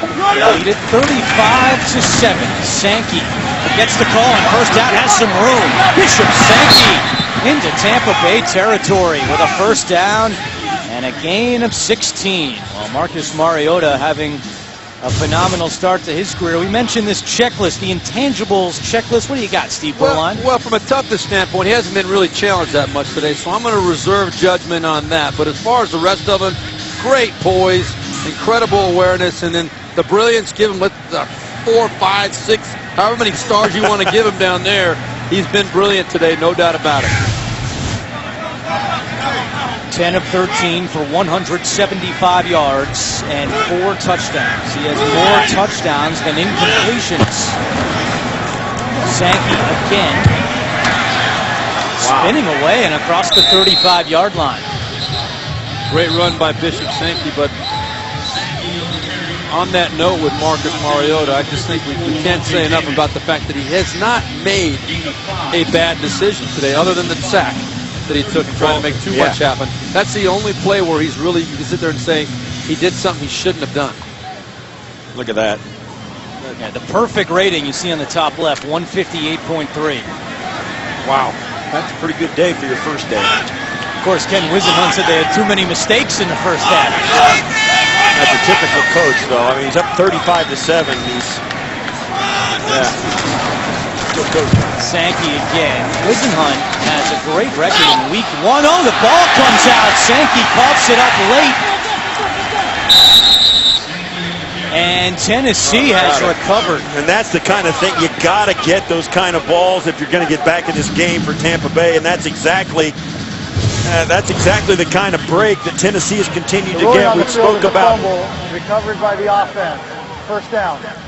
Yeah, that ball's out. He was on top. We spoke about the big break that they got when Mariota was sacked almost in the end zone. The ball came loose and it was deemed down by contact. This is another enormous break that Tennessee gets, that they recover this after the gain as well. And they get to keep that yardage on the fumble as well. So 2 huge breaks for Tennessee that Tampa Bay couldn't take advantage of. Sankey comes out. This is Terrence West. And a flag comes in. Holding, offense number 80. 10-yard penalty, first down. That's on the tight end, Anthony Fasano, in his first year with the Titans. Tennessee kept 5 tight ends on their 53-man roster and only 4 wide receivers. Yeah, that's unusual. And we asked Ken Wisenhunt about that, and he said because they're all pretty darn good players. He didn't want to let any of them go. There was no wide receiver that stood out as the obvious choice for a 5th wide receiver. He said, we'll keep an extra tight end. Well, the last wide receiver's got to play special teams. They didn't have one that would fit that bill, but the tight ends all did, so he kept them. And he says, plus, with the condition of college football, there's going to be some good wideouts available next year anyway. Hakeem Nicks was the final cut, could not make this Tennessee roster. Mariota, screen to Sankey. And just to follow up on that point, I thought Wisenhunt made a fascinating observation. So many college offenses now go 4 wide, 5 wide. There's a lot more wide receivers coming out of college that have gotten a lot of reps, and tight ends are losing those reps. So his thought process was, hey, we've got 5 good tight ends. There's not a lot out there. We're going to hold on to these guys, and that's exactly why he only kept 4 wide receivers. And you're talking about the run game when you're talking about the tight ends as well. You're not falling into that trap of going after the big play glamour wide receiver. You're saying, hey, we could use a blocking tight end more than we could use a standout wide receiver. Or another standout wide receiver. One, right. Yeah. And Tennessee has to call a timeout here with the play clock winding down. 8:54 to go in the 3rd quarter. The NFL on CBS is sponsored by Southwest Airlines. Find Southwest Airlines fares online only at southwest.com. Old Spice. Score a smell down in the smell zone for the Smelltional Championship. And by The Martian, October 2nd, only in theaters.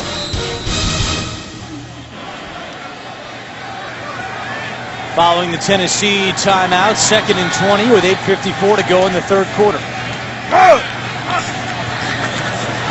Mariota delivers a strike to Kendall Wright. What a big game for Kendall Wright. That's his 4th catch. And right now over 100 yards. Look at this, Marcus Mariota, first quarterback in NFL history to throw 4 passing touchdowns in the first half of his first game. That doesn't surprise me, but when you think about it, how has he been so good so early? It's amazing. 4th time in his career that Kendall Wright has gone over 100 yards receiving. It's 3rd down and 6. Mariota looking end zone, and it's incomplete. And now a late flag comes in. Justin Hunter, the intended target, and it was the former Titan, Alteron Werner, on the coverage. And this is in the end zone as well. Yeah, they were tangled up, no doubt about it. Alteron Werner's got his back to the Pass play. interference. Defense number 21. The foul occurred in the end zone. The ball will be placed at the 1-yard line. First down. Alteron Werner last night went to the Titans team hotel to say hi to some of his former teammates. Now, he's had a long day here today. His second pass interference. First one was offset, but he's also been burned a couple of times in coverage. I tell you, it's hard to be a defensive back in this league nowadays. You can't touch those receivers down the field. So it's first and goal for Tennessee. Sankey, and Bishop Sankey is in for a touchdown. His second of the day, first one on the ground, also had a receiving touchdown, and it's 41-7 in favor of Tennessee. Bishop Sankey had 2 touchdowns last year in his rookie season. He's already got 2 in week 1 this year. Well, you come into this game, and we spoke about it at the top. Both these teams have the number 1 and number 2 draft pick because they struggled a year ago.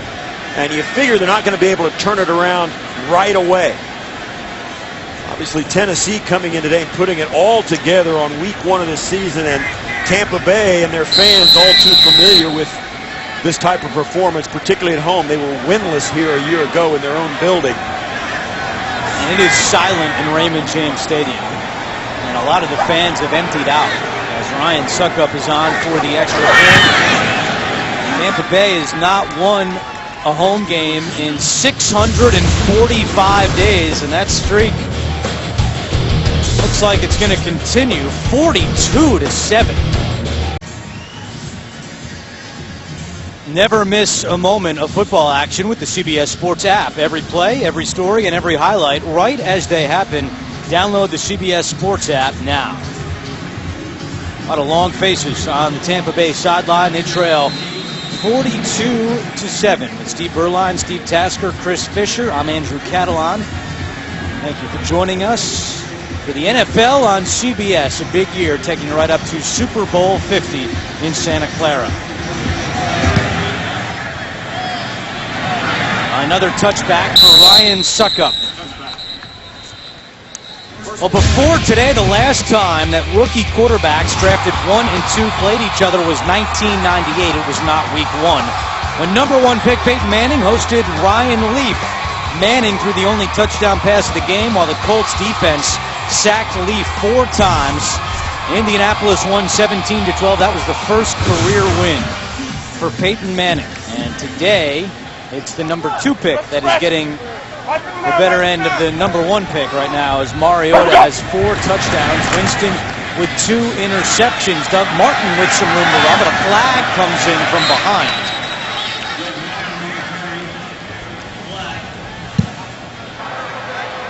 Holding. Offense number 70.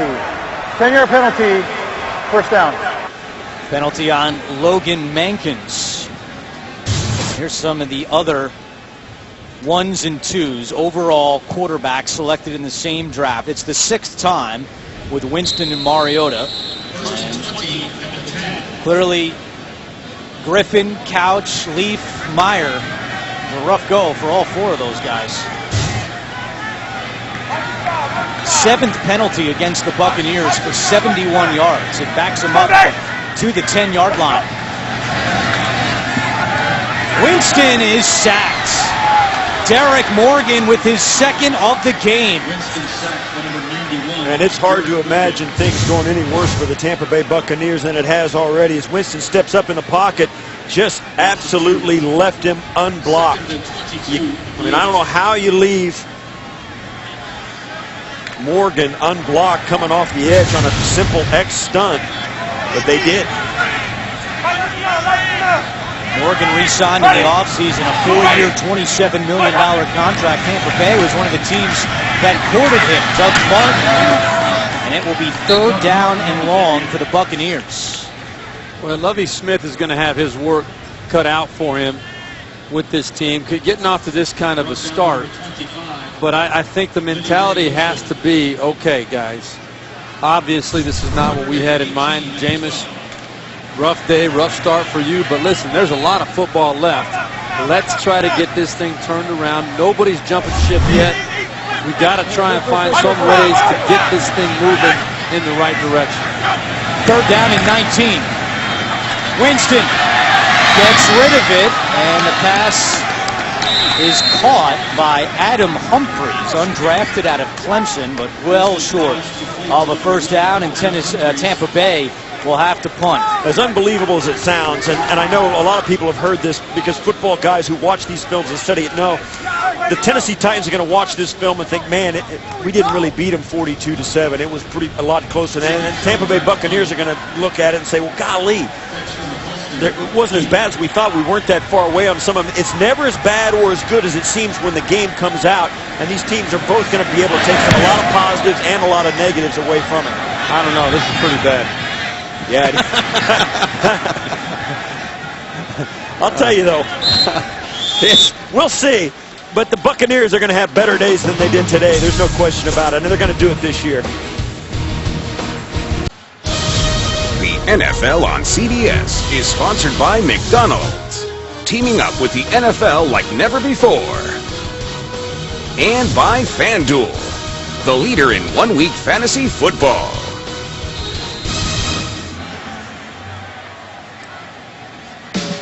Be there for the start of its biggest year yet. The Big Bang Theory premieres Monday, September 21st, right here on CBS. 5:30 to go, 3rd quarter.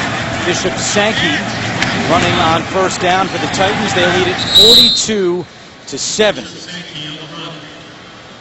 Marcus Mariota, 12 of 15, 189 yards and 4 touchdowns. Most of his plays today have been of the quick, get the ball out of your hand, quick decision-making style of play. But that's really what's been impressive to me. We haven't seen him really push the ball up the field, but his decision-making, the ability to get the ball out of there on time and accurately, and really not make a questionable decision has been very, very impressive. The last Titan quarterback to throw 5 touchdowns in a game, Steve McNair, in 1999. Mariota on the run. Delaney Walker is open for a Tennessee 1st down into Tampa Bay territory. We go back to New York. An update with JB and Boomer. Denver's D contributing. I'll tell you what, guys, interception returns are the name of the game today, and this is Aqib Talib. He's going to go back 51 yards for this return of a Joe Flacco interception. Both TDs in this game have been returned interceptions. Denver takes a 16-13 lead as they head into the 4th quarter. Back to Andrew Catalan.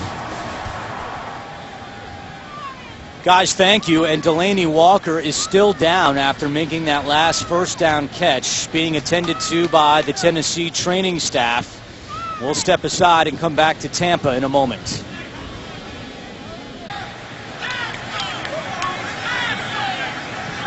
Back in Tampa, it's 1st and 10 for the Titans. We'll show you what happened to Delaney Walker in just a moment with 4:15 to go in the 3rd quarter.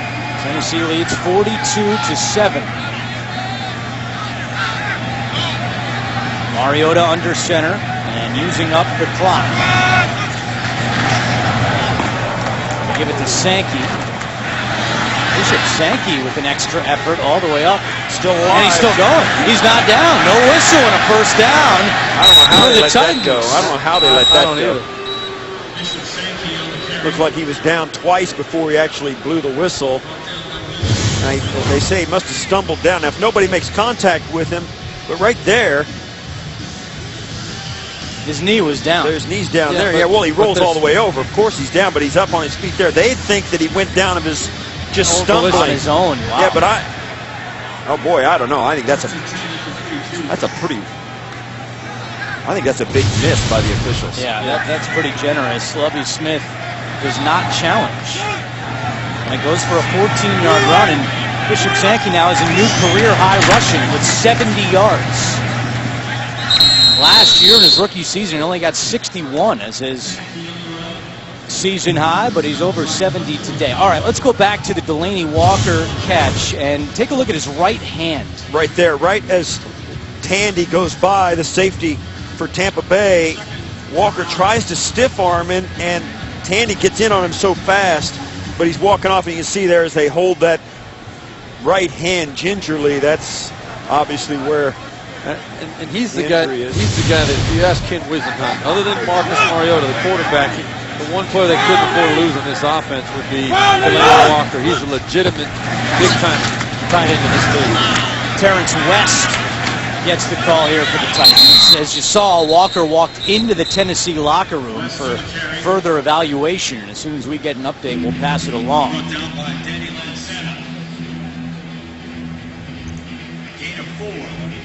And this is a play where his last run where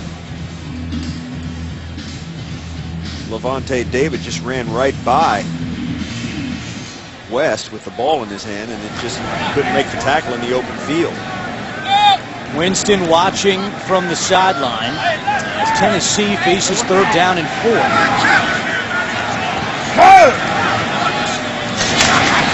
Mariota in trouble, and he takes the sack. That was Jaquise Smith with his first sack of the day, and the Tampa Bay defense will force Tennessee to punt. Good job bringing pressure on this time. Lovie Smith more active role in the defensive play calling for the Tampa Bay Buccaneers defense this year. They had a right time, the right blitz called, too much pressure. Mariota could not get rid of that football in time. Forced to punt after a big loss. A 13-yard loss, the second sack of the day for the Tampa Bay defense. That was a big sack. Took him out of field goal range. Not that, well, yeah, I mean, points are points, and that cost him at least a chance to get to it. Turns, punt. Bounces at the 3, and Kaufman, or check that, Supernaw, saves it. Williamson the catch, and how about that special teams play by Philip Supernaw and Tennessee. That was fantastic. So many times it looks like it's almost impossible for these guys to keep it out of the end zone, but Supernaw comes in, catches it, his momentum's going to take him in, alertly throws it back. A lot of Titans right there to help him out. Great job by the tight end, Supernaw. Those plays are huge, and they really add up if you can put those together during the game. Week 1 continues with Sunday Night Football on NBC and a Monday Night Football doubleheader on ESPN. Then Week 2 kicks off with Thursday Night Football on NFL Network and CBS. What does Steve Tasker know about special teams play? Come on. 1st and 10 from the 1.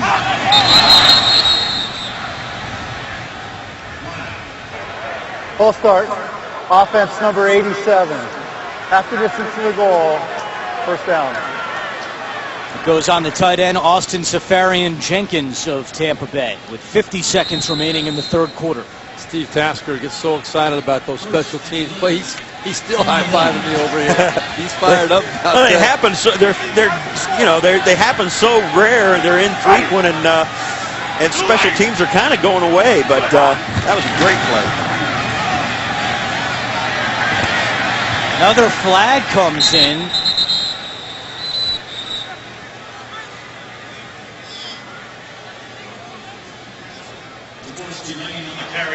Illegal formation. Offense. Number 78 on the end of the line was left uncovered. Half the distance to the goal. 1st down. Wow. I can't believe that they can actually move that ball half the distance. Correction. That penalty will be declined. 2nd down. You can decline any penalty, and Ken Wisenhunt wisely did just that. Well, you see there the tight end who shifted needed to step up onto the line of scrimmage and did not do that. He had an ineligible player uncovered, and that's the penalty. 8 penalties today against Tampa Bay. Winston fires, broken up. Leedy Ray Wilson with a beautiful break on that football, and it's 3rd down. All right, here I am, all right, a former quarterback, and I'm sitting here thinking, what would be the best thing that could happen right now to Tampa Bay and Jameis Winston? If I'm backed up here, you need some kind of a spark. Give the kid a chance to throw the ball up the field. You know these defensive backs right now are going to sit on that routes. They're going to jump everything. Let's see if the kid can make a play up the field, get himself, get his teammates get this stadium a little bit excited. Tampa Bay has -3 yards of offense here in the second half, and now it's -2. This is sloppy, and it's 4th down, and Tampa Bay will have to punt, although that might wait till the 4th quarter. More boos here by the Buccaneer fans. Hey, guys, let me tell you, we know how hard it is to be a quarterback in this league. You look at how few guys have had success in the NFL in their first year. There's a lot of football left for this kid. This is the end. That's the end of the third. We'll return to Tampa after this message and a word from your local station. You're watching the NFL on CBS, home of Super Bowl 50. Your weekend starts here with Thursday Night Football on CBS and NFL Network as Peyton and the Broncos go against Alex Smith and the Chiefs, who had a big win today in Houston. It's right here on your home to Super Bowl 50. CBS Sports. Start of the 4th quarter, and Tampa Bay is punting. 4th punt of the day. Jacob Shum in his first NFL game. McCluster from the Tampa Bay 48. And McCluster out of bounds at the 35. Tampa Bay ran 10 plays in the 3rd quarter, -2 yards. And Ken Wisenhunt is bringing in Zach Mettenberger. Marcus Mariota's day is done. So Mettenberger, who made 6 starts a year ago, will play the 4th quarter here with a 42-7 lead. And I think this is the right call. Let Marcus Mariota end the game early, feeling great about things. Let your backup quarterback get some very valuable reps. He's still a very young quarterback, Zach Mettenberger, in his 2nd year. Played very well in some occasions last year. I think they're very comfortable with him as the backup quarterback, but the reps are very valuable to him at this point in his career as well.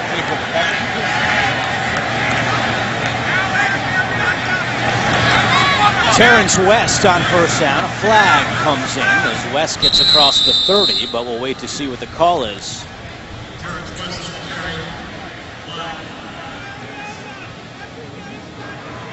Illegal formation, offense, 5-yard penalty, 1st down. Chris Fisher has an injury update on Delanie Walker. Chris. We saw Delanie Walker exit out into the tunnel during the last Titans offensive series, and what the team is calling a right hand injury. His return is questionable. All right, Chris, thank you. Ken Wisenhunt and the Titans hoping that's not a serious injury, as Walker was their leading receiver last year.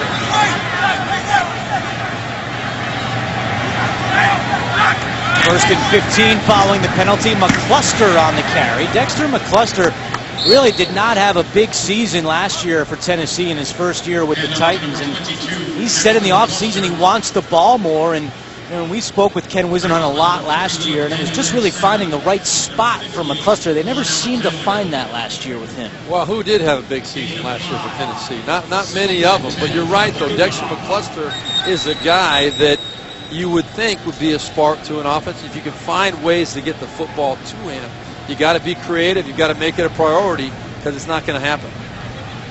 Yeah, we've got a stoppage now with one of the players was slow to get up for the Tampa Bay Buccaneers. He was going to stay in, and this came down from upstairs. The observers, they saw Lansana a little unsteady on his feet, and they stopped the game from upstairs in the booth, and they're going to give him once going over, and he was going to try and stay in the game, but wisely the league stopped it, and they're going to give them a chance to regroup and give him a thorough examination. Don't know that they're going to give him the concussion protocol. He looks like he's limping more than. But it's part of the new concussion Absolutely. protocol. They can stop the game. Yeah, and they'll actually look at the replay. See there, you see he's grabbing his ankle, and that's the problem. That's why he wasn't up quickly.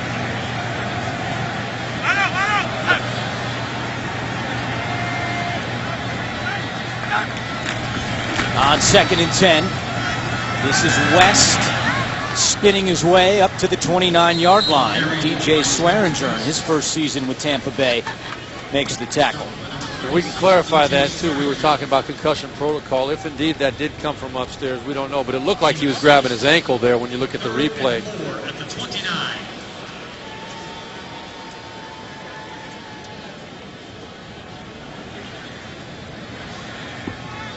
So the Titans will huddle up and try to work the clock. There's Lansana, and they are working on his left ankle. Yeah, that's one of the team trainers. There is also an independent neurologist down there that will look at if they suspected a concussion. That doesn't seem to be the case here. And West is wrestled down by Gerald McCoy. And that's going to be short of a first down. The new safety rules this year, just to clarify, the referee is the first guy. If he sees a guy who looks a little wobbly and might have a head injury, he can tell the player to come out. And if the referee doesn't see it, then it can come upstairs from the person that Steve was just talking about. But in this case, Lansana has an ankle injury, and they're going to say there was a fumble on that last play by West. George Johnson recovers. So it'll be Tampa Bay football. As you see West wrapped up, and the ball did come out. It was. 12:36 to go, fourth quarter. Tennessee with a 42-7 lead. How about Super Bowl 43 here in Tampa? Ben Roethlisberger and Kurt Warner were both looking for their second Lombardi trophy, and with 35 seconds remaining, the Steelers had one last shot to win the game. Of course, Santonio Holmes with the miraculous catch as he got both feet inbounds to score the game-winning touchdown. The Steelers won 27-23. Became the first team to win 6 Super Bowls. Of course, Ken Wisenhunt was the head coach at Arizona at the time, and his assistant head coach, Dick LeBeau, was the defensive coordinator for the Steelers. Back here in Tampa as we go down to Chris Fisher. Well, Andrew, the Northwest end zone represents heartbreak for Ken Wisenhunt, but that's not the case for Titans assistant head coach Dick LeBeau. The last time the two coaches were here at Raymond James Stadium were on opposing sidelines during Super Bowl 43. This end zone in the northwest corner is where Santonio Holmes made a last-minute game-winning touchdown catch, delivering the defensive coordinator at the time, LeBeau, and the Steelers the Vince Lombardi Trophy over Wisenhunt's Cardinals. Wisenhunt says it still stings to this day. Yeah, and Wisenhunt told us yesterday that not only is he staying in the same hotel that he did with the Cardinals, he thinks he's actually in the same exact room. Thank you, Chris.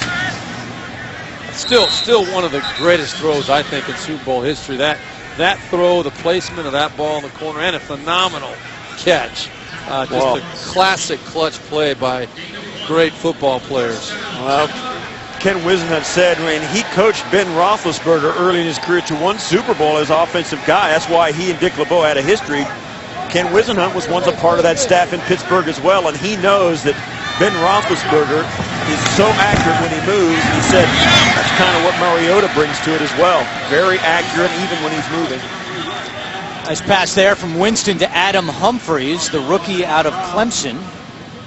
And I like what I'm seeing, too, the way that Jameis is still showing urgency out there, still competing, making good throws, moving the ball. Every touchdown, another offsides false start by the Tampa Bay team, but every successful play goes a long way in building the young guy's confidence. Neutral zone infraction, defense, number 91, 5-yard penalty, first down. That's a great job by Sherrillis, the left tackle, or the right tackle of the Tampa Bay Buccaneers. Morgan jumped into the neutral zone, and Sherrillis just stood up and pointed right at him and got the false and got the encroachment. If he doesn't move, it's not a penalty. Miscommunication there, Winston and Charles Sims. Luckily for Tampa Bay, Sims was able to hang on to the football. Yeah, watch this ball handling. That ball. Jameis trying to help him gather that in. Watches this ball. It pops loose up there, and Jameis trying to push it down his chest. Winston incomplete, looking for Humphries again. A nice break on the ball by free agent acquisition this year, Parrish Cox, a guy that Ken Wisenhunt told us yesterday really has brought an intensity, an edge to this defensive secondary. Nice anticipation, a good break on the ball there. Yeah, the couple of free agents they brought in the secondary, Cox and also Denoris Searcy. Those two guys have really brought a physical edge and a grit to that secondary that they were missing a year ago. Tampa Bay just 2 for 10 on third downs today. This is 3rd and 4. Flag is down. Winston off his back foot completes the pass to Sims. Great moves by Sims to get a Tampa Bay first down. Let's see if the play stand because of the penalty. If it does, it's a gain of 9.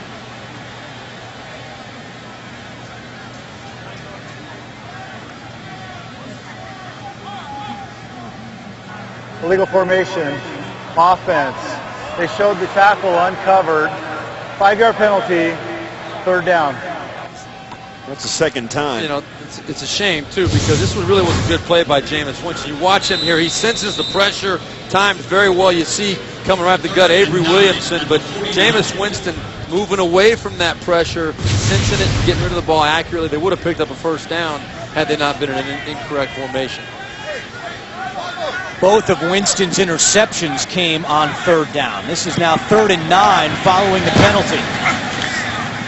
Winston sideline, and that pass is caught by Safarian Jenkins, but he goes out of bounds a yard short of the 1st down. Zach Brown had the coverage on the play. Safarian Jenkins at the bottom of your screen. He is a big target. Doesn't do him justice. He's 6'5", 260. He is an enormous target. It's 4th and 1 for Tampa Bay. Almost 2. Winston out of the shotgun. Quick pass caught by Safarian Jenkins for a 1st down. Still going. Breaks a tackle, and he'll walk it in. 2nd touchdown of the day for Austin Safarian Jenkins. Michael Griffin missed a tackle. And now it's 42-13.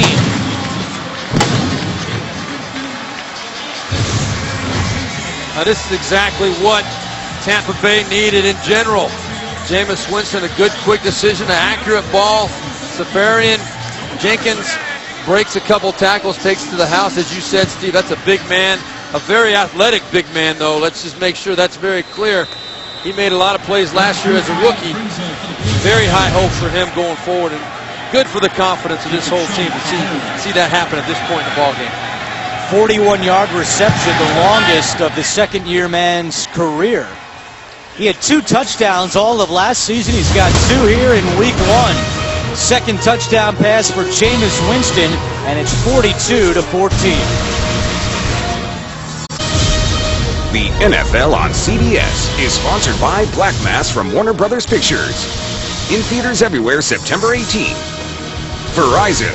Watch live primetime games with NFL Mobile, only on Verizon. And by Michelob Ultra, the superior light beer. He didn't play tonight. Dallas.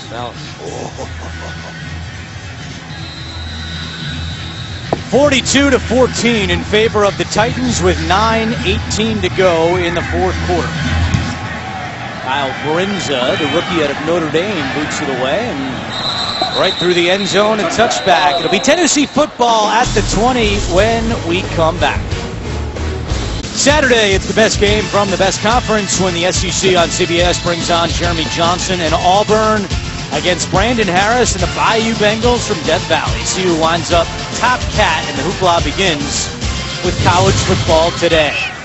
Zach Mettenberger in at quarterback, an LSU grad, 6th-round pick last year for the Titans. Hands off to Terrence West on 1st down. With Steve Berline, Steve Tasker, and Chris Fisher, I'm Andrew Catalan, our entire CBS crew, director Jim Cornell, producer Victor Frank, and with 9 minutes to go, Tennessee looks to end a 10-game losing streak. They lost their final 10 games of the season last year en route to a 2-14 record.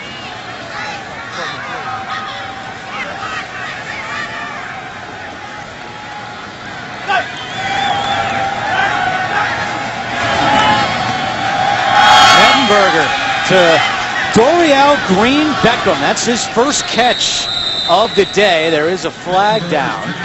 Holding, offense number 70. 10-yard penalty, 2nd down. And that one comes off the board. It's called on Chance Warmack. That's his 2nd penalty of the day. When you talk about this Tennessee team and how it's gone, of course, Mariota's been the centerpiece, but their run game has been great, and a lot of it is because Mariota's been so efficient in the passing game. They can't stack up in the run as you would normally against a young quarterback. I think as this game wears on, you notice that They wanted no part of Mariota, the ball in his hands. They'd rather have him hand it off. They had to start dropping off. It took the starch out of the pass rush, everything. When that quarterback plays the way Mariota did today, everything else looks better. But he was aided by Sankey and West in the running game. West again on the carry across the 15, and that catch is wiped off for Toriel Green-Beckham, but Tennessee has high hopes for the second-round pick. As we mentioned before, they only kept 4 wide receivers. They have a lot of confidence in the rookie to be one of the 4. Well, he's a big, big man. I mean, you're talking about a guy that is 6'5", 235 pounds. Yeah, his 2013 season at Missouri, he had 59 catches for well over 800 yards and 12 touchdowns. He's a guy that I really am excited to see play football in the mold of a Julius Jones, Calvin Johnson, Des Bryant, big physical receiver, go get the football. On third down, Tennessee will just keep it on the ground. We met with Green-Beckham last night, and Steve Berline, you asked him, what are your strengths? And he said, I'm big and I can run. Pretty much summed it up. Well, 6'5", and I know 230. Yeah. And he says, and I can high point the ball. No kidding. Here I'm standing. I played receiver for about a minute, and I'm 5'9". If I wish I was 6'5", I could high point the ball. This is where your head comes up, right here, right in the middle of his numbers. Yeah. He is even in a suit and tie like he was yesterday. He's a big dude. Oh yeah, I mean, very, very impressive physical young man, but also I think a guy that really, through his well-documented issues coming out of college in Missouri, got in trouble a little bit, didn't play the 2014 season. The NCAA would not let him play at Oklahoma after he transferred, but a guy that really is excited about this opportunity, and I'm excited for him. Marcus Mariota thought he could be a difference maker. No catches today as Rainey is drilled on special teams. 7:04, make it 7:03 to go in the fourth, 42-14. The NFL on CBS is sponsored by a Subway footlong. There's nothing bigger, nothing better. Subway, eat fresh. And by DirecTV. If you call yourself a sports fan, you gotta get DirecTV.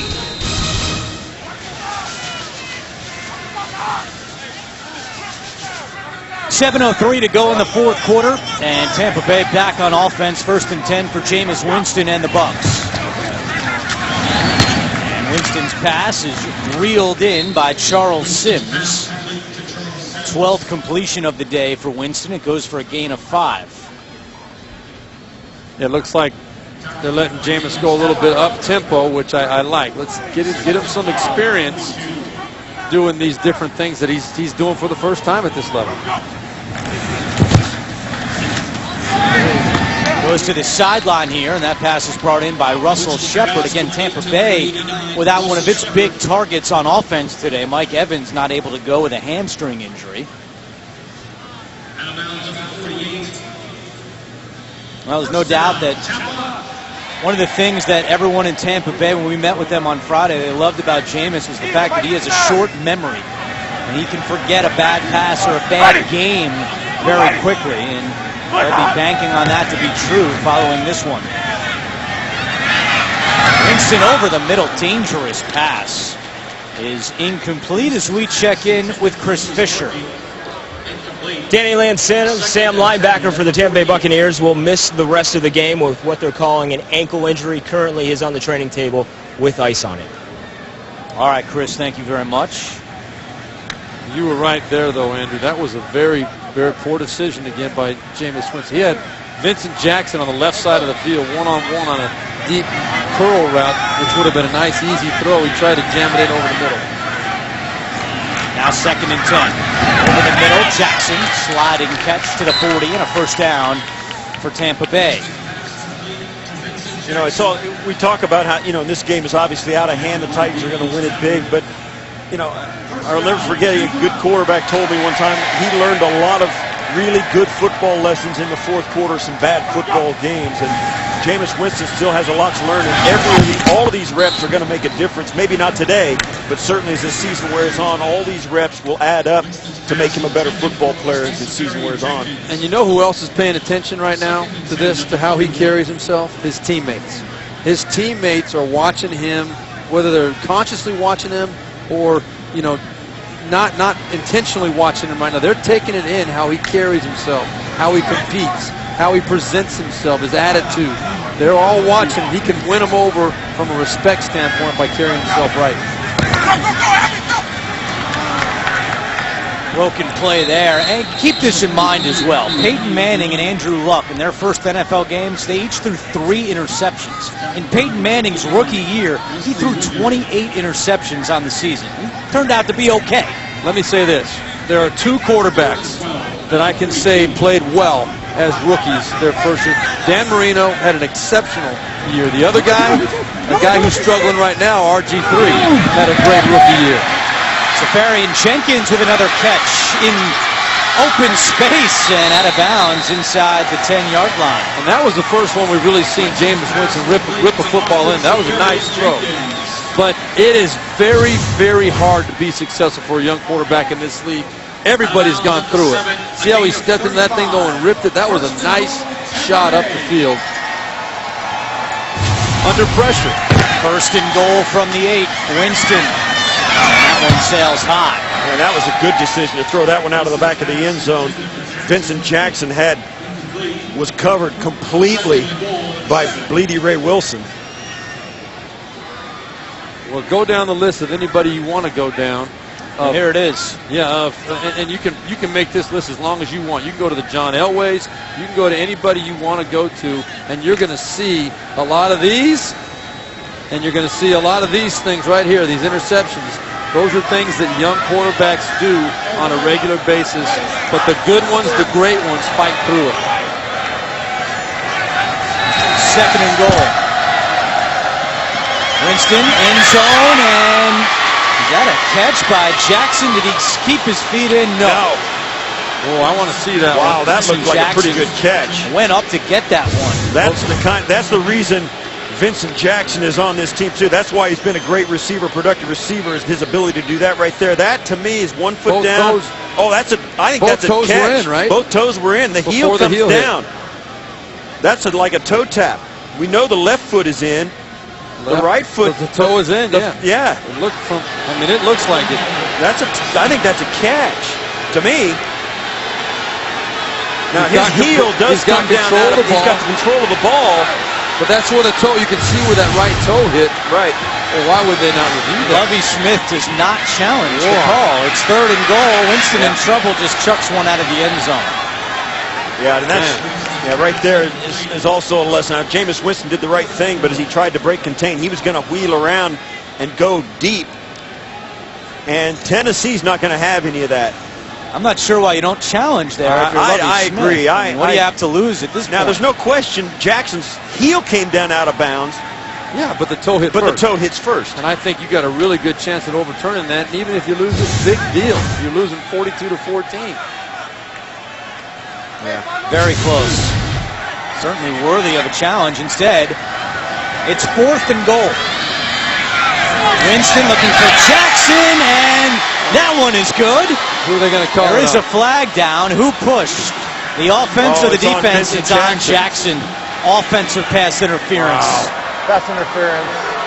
Offense number 83. 10-yard penalty. Third down. Fourth down, excuse me. Correction.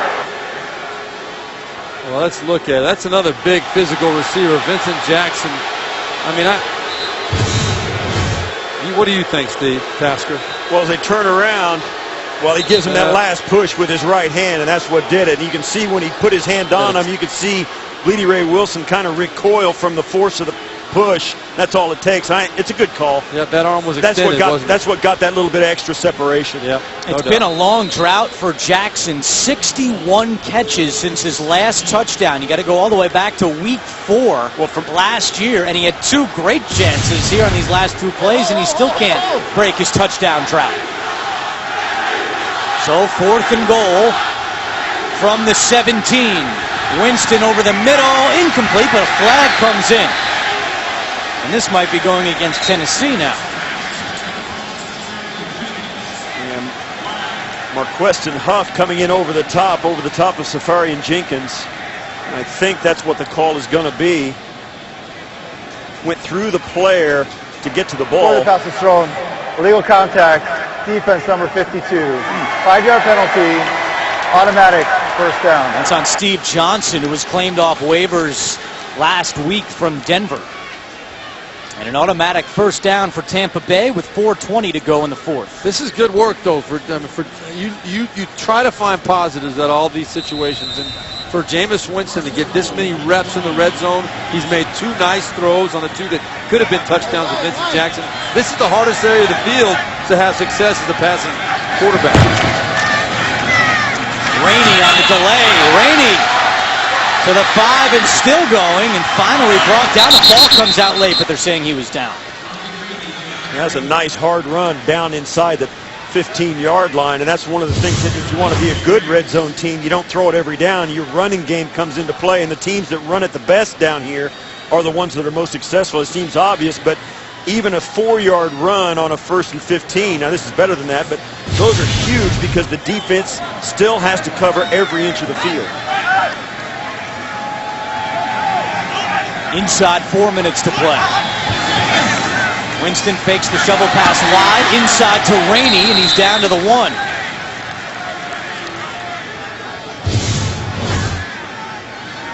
Yeah, this counts as a forward pass, the fake pitch, and in the misdirection.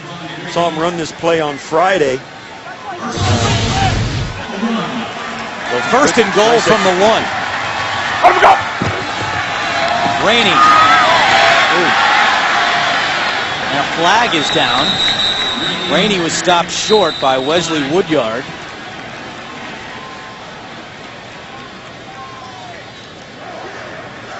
Illegal formation, offense. Number 76 was left uncovered. Well, that is 5-yard penalty, first down. That's the 19th penalty of the game. 11 against Tampa Bay. And these are basic football things. He's got to have a player lined up on the line of scrimmage outside of him towards the sideline, and that's at least the 3rd time today they've called that's that the 3rd time. Winston incomplete, was looking for Vincent Jackson. Well, last year Tampa Bay had 68 offensive penalties. That was the most in the NFL, and unofficially today 8 of their 11 penalties have come on offense. Formation penalties are the easiest to avoid. I mean, it's even the tackle should have known and said something before they snapped the football, or when they got lined up. They need to have that guy out there. It's really amazing.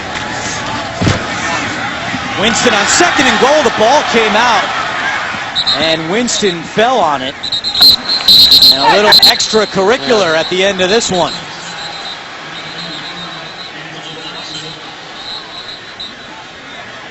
Trying to protect the big boys, trying to protect their quarterback. What did he do? Yeah, Carl Klug, who is a high motor guy. That ball popped out. He jumped on Winston, tried to wrench it away, and they got into a wrestling match. And when the offensive linemen turn around and see what happened, and they see a guy wrestling around with their quarterback, and you see there, Klug got in there late. He stayed after it. His offensive lineman didn't like it. Yeah. 3rd and goal. Winston rolls out, fires high, incomplete, nearly intercepted. Steve Johnson had a chance to pick that one off. Instead, it's 4th and goal.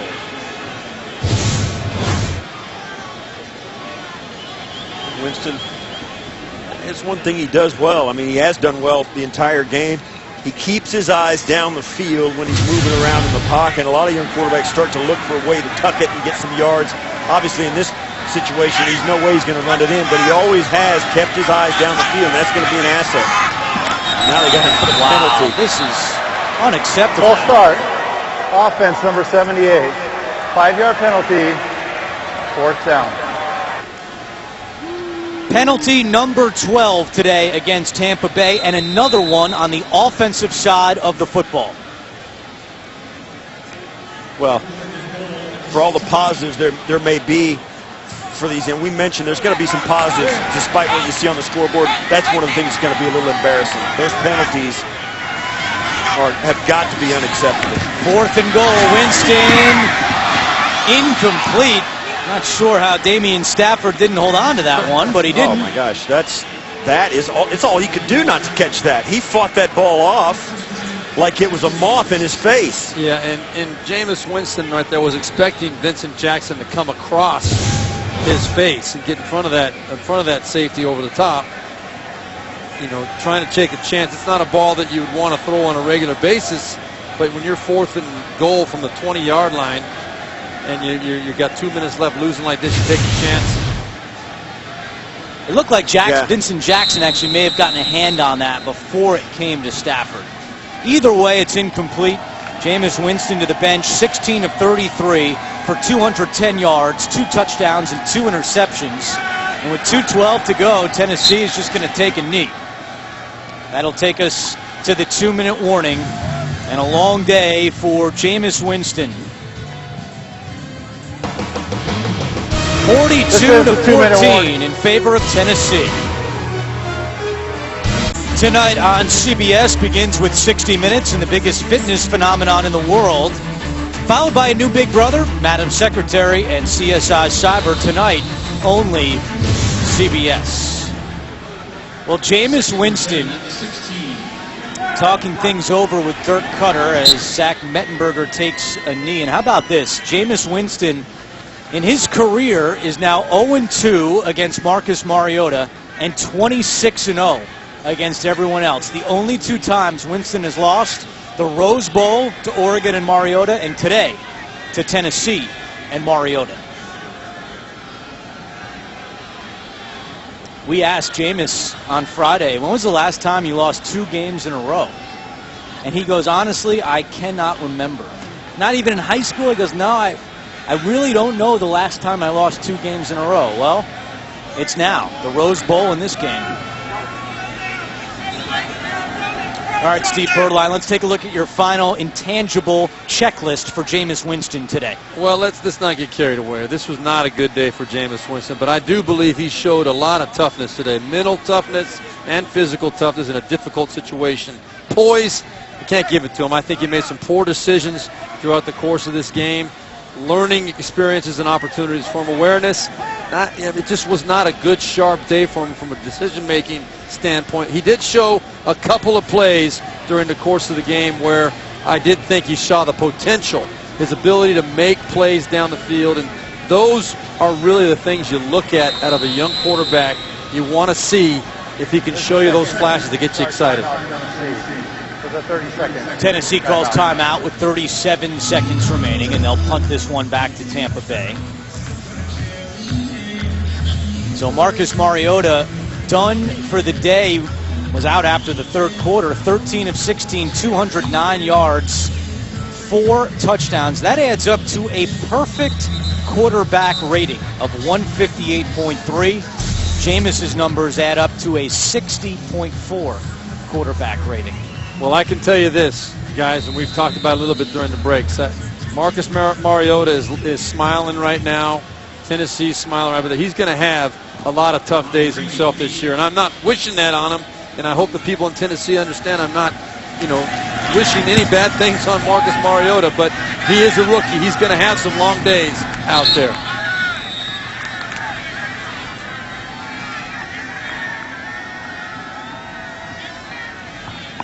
"60 Minutes is coming up next, except on the West Coast. For Tennessee, this is their first win since October 12th of last year when they beat the Jaguars. It was a 10-game losing streak to close out the season. And Ken Wisenhunt, I find this stat interesting, is now 6-2 in Week 1 games. They won their Week 1 game last year in Kansas City. Meanwhile, Tampa Bay has now lost 10 straight home games. They haven't won at home since December of 2013. Sunday! Winston with 29 seconds to go, and they'll just hand this off to Rainey, and that should do it. It was all Tennessee and Marcus Mariota from the start. On the first drive, a touchdown pass to Kendall Wright. On Tampa Bay's first drive, Jameis Winston, a pick 6 to Cody Sensabaugh. And it all adds up to a 42-14 win for Mariota and the Titans. Mariota and Winston embrace second straight time that Mariota has defeated Winston, the Rose Bowl and here in week 1. Once again, the final score, Tennessee 42, Tampa Bay 14. Tonight on CBS begins with 60 Minutes. That is coming up next, except on the West Coast, followed by Big Brother, Madam Secretary, and CSI Cyber. For Chris Fisher, Steve Tasker, Steve Berline, this is Andrew Catalan saying so long from Tampa. You have been watching the NFL on CBS, home of Super Bowl 50.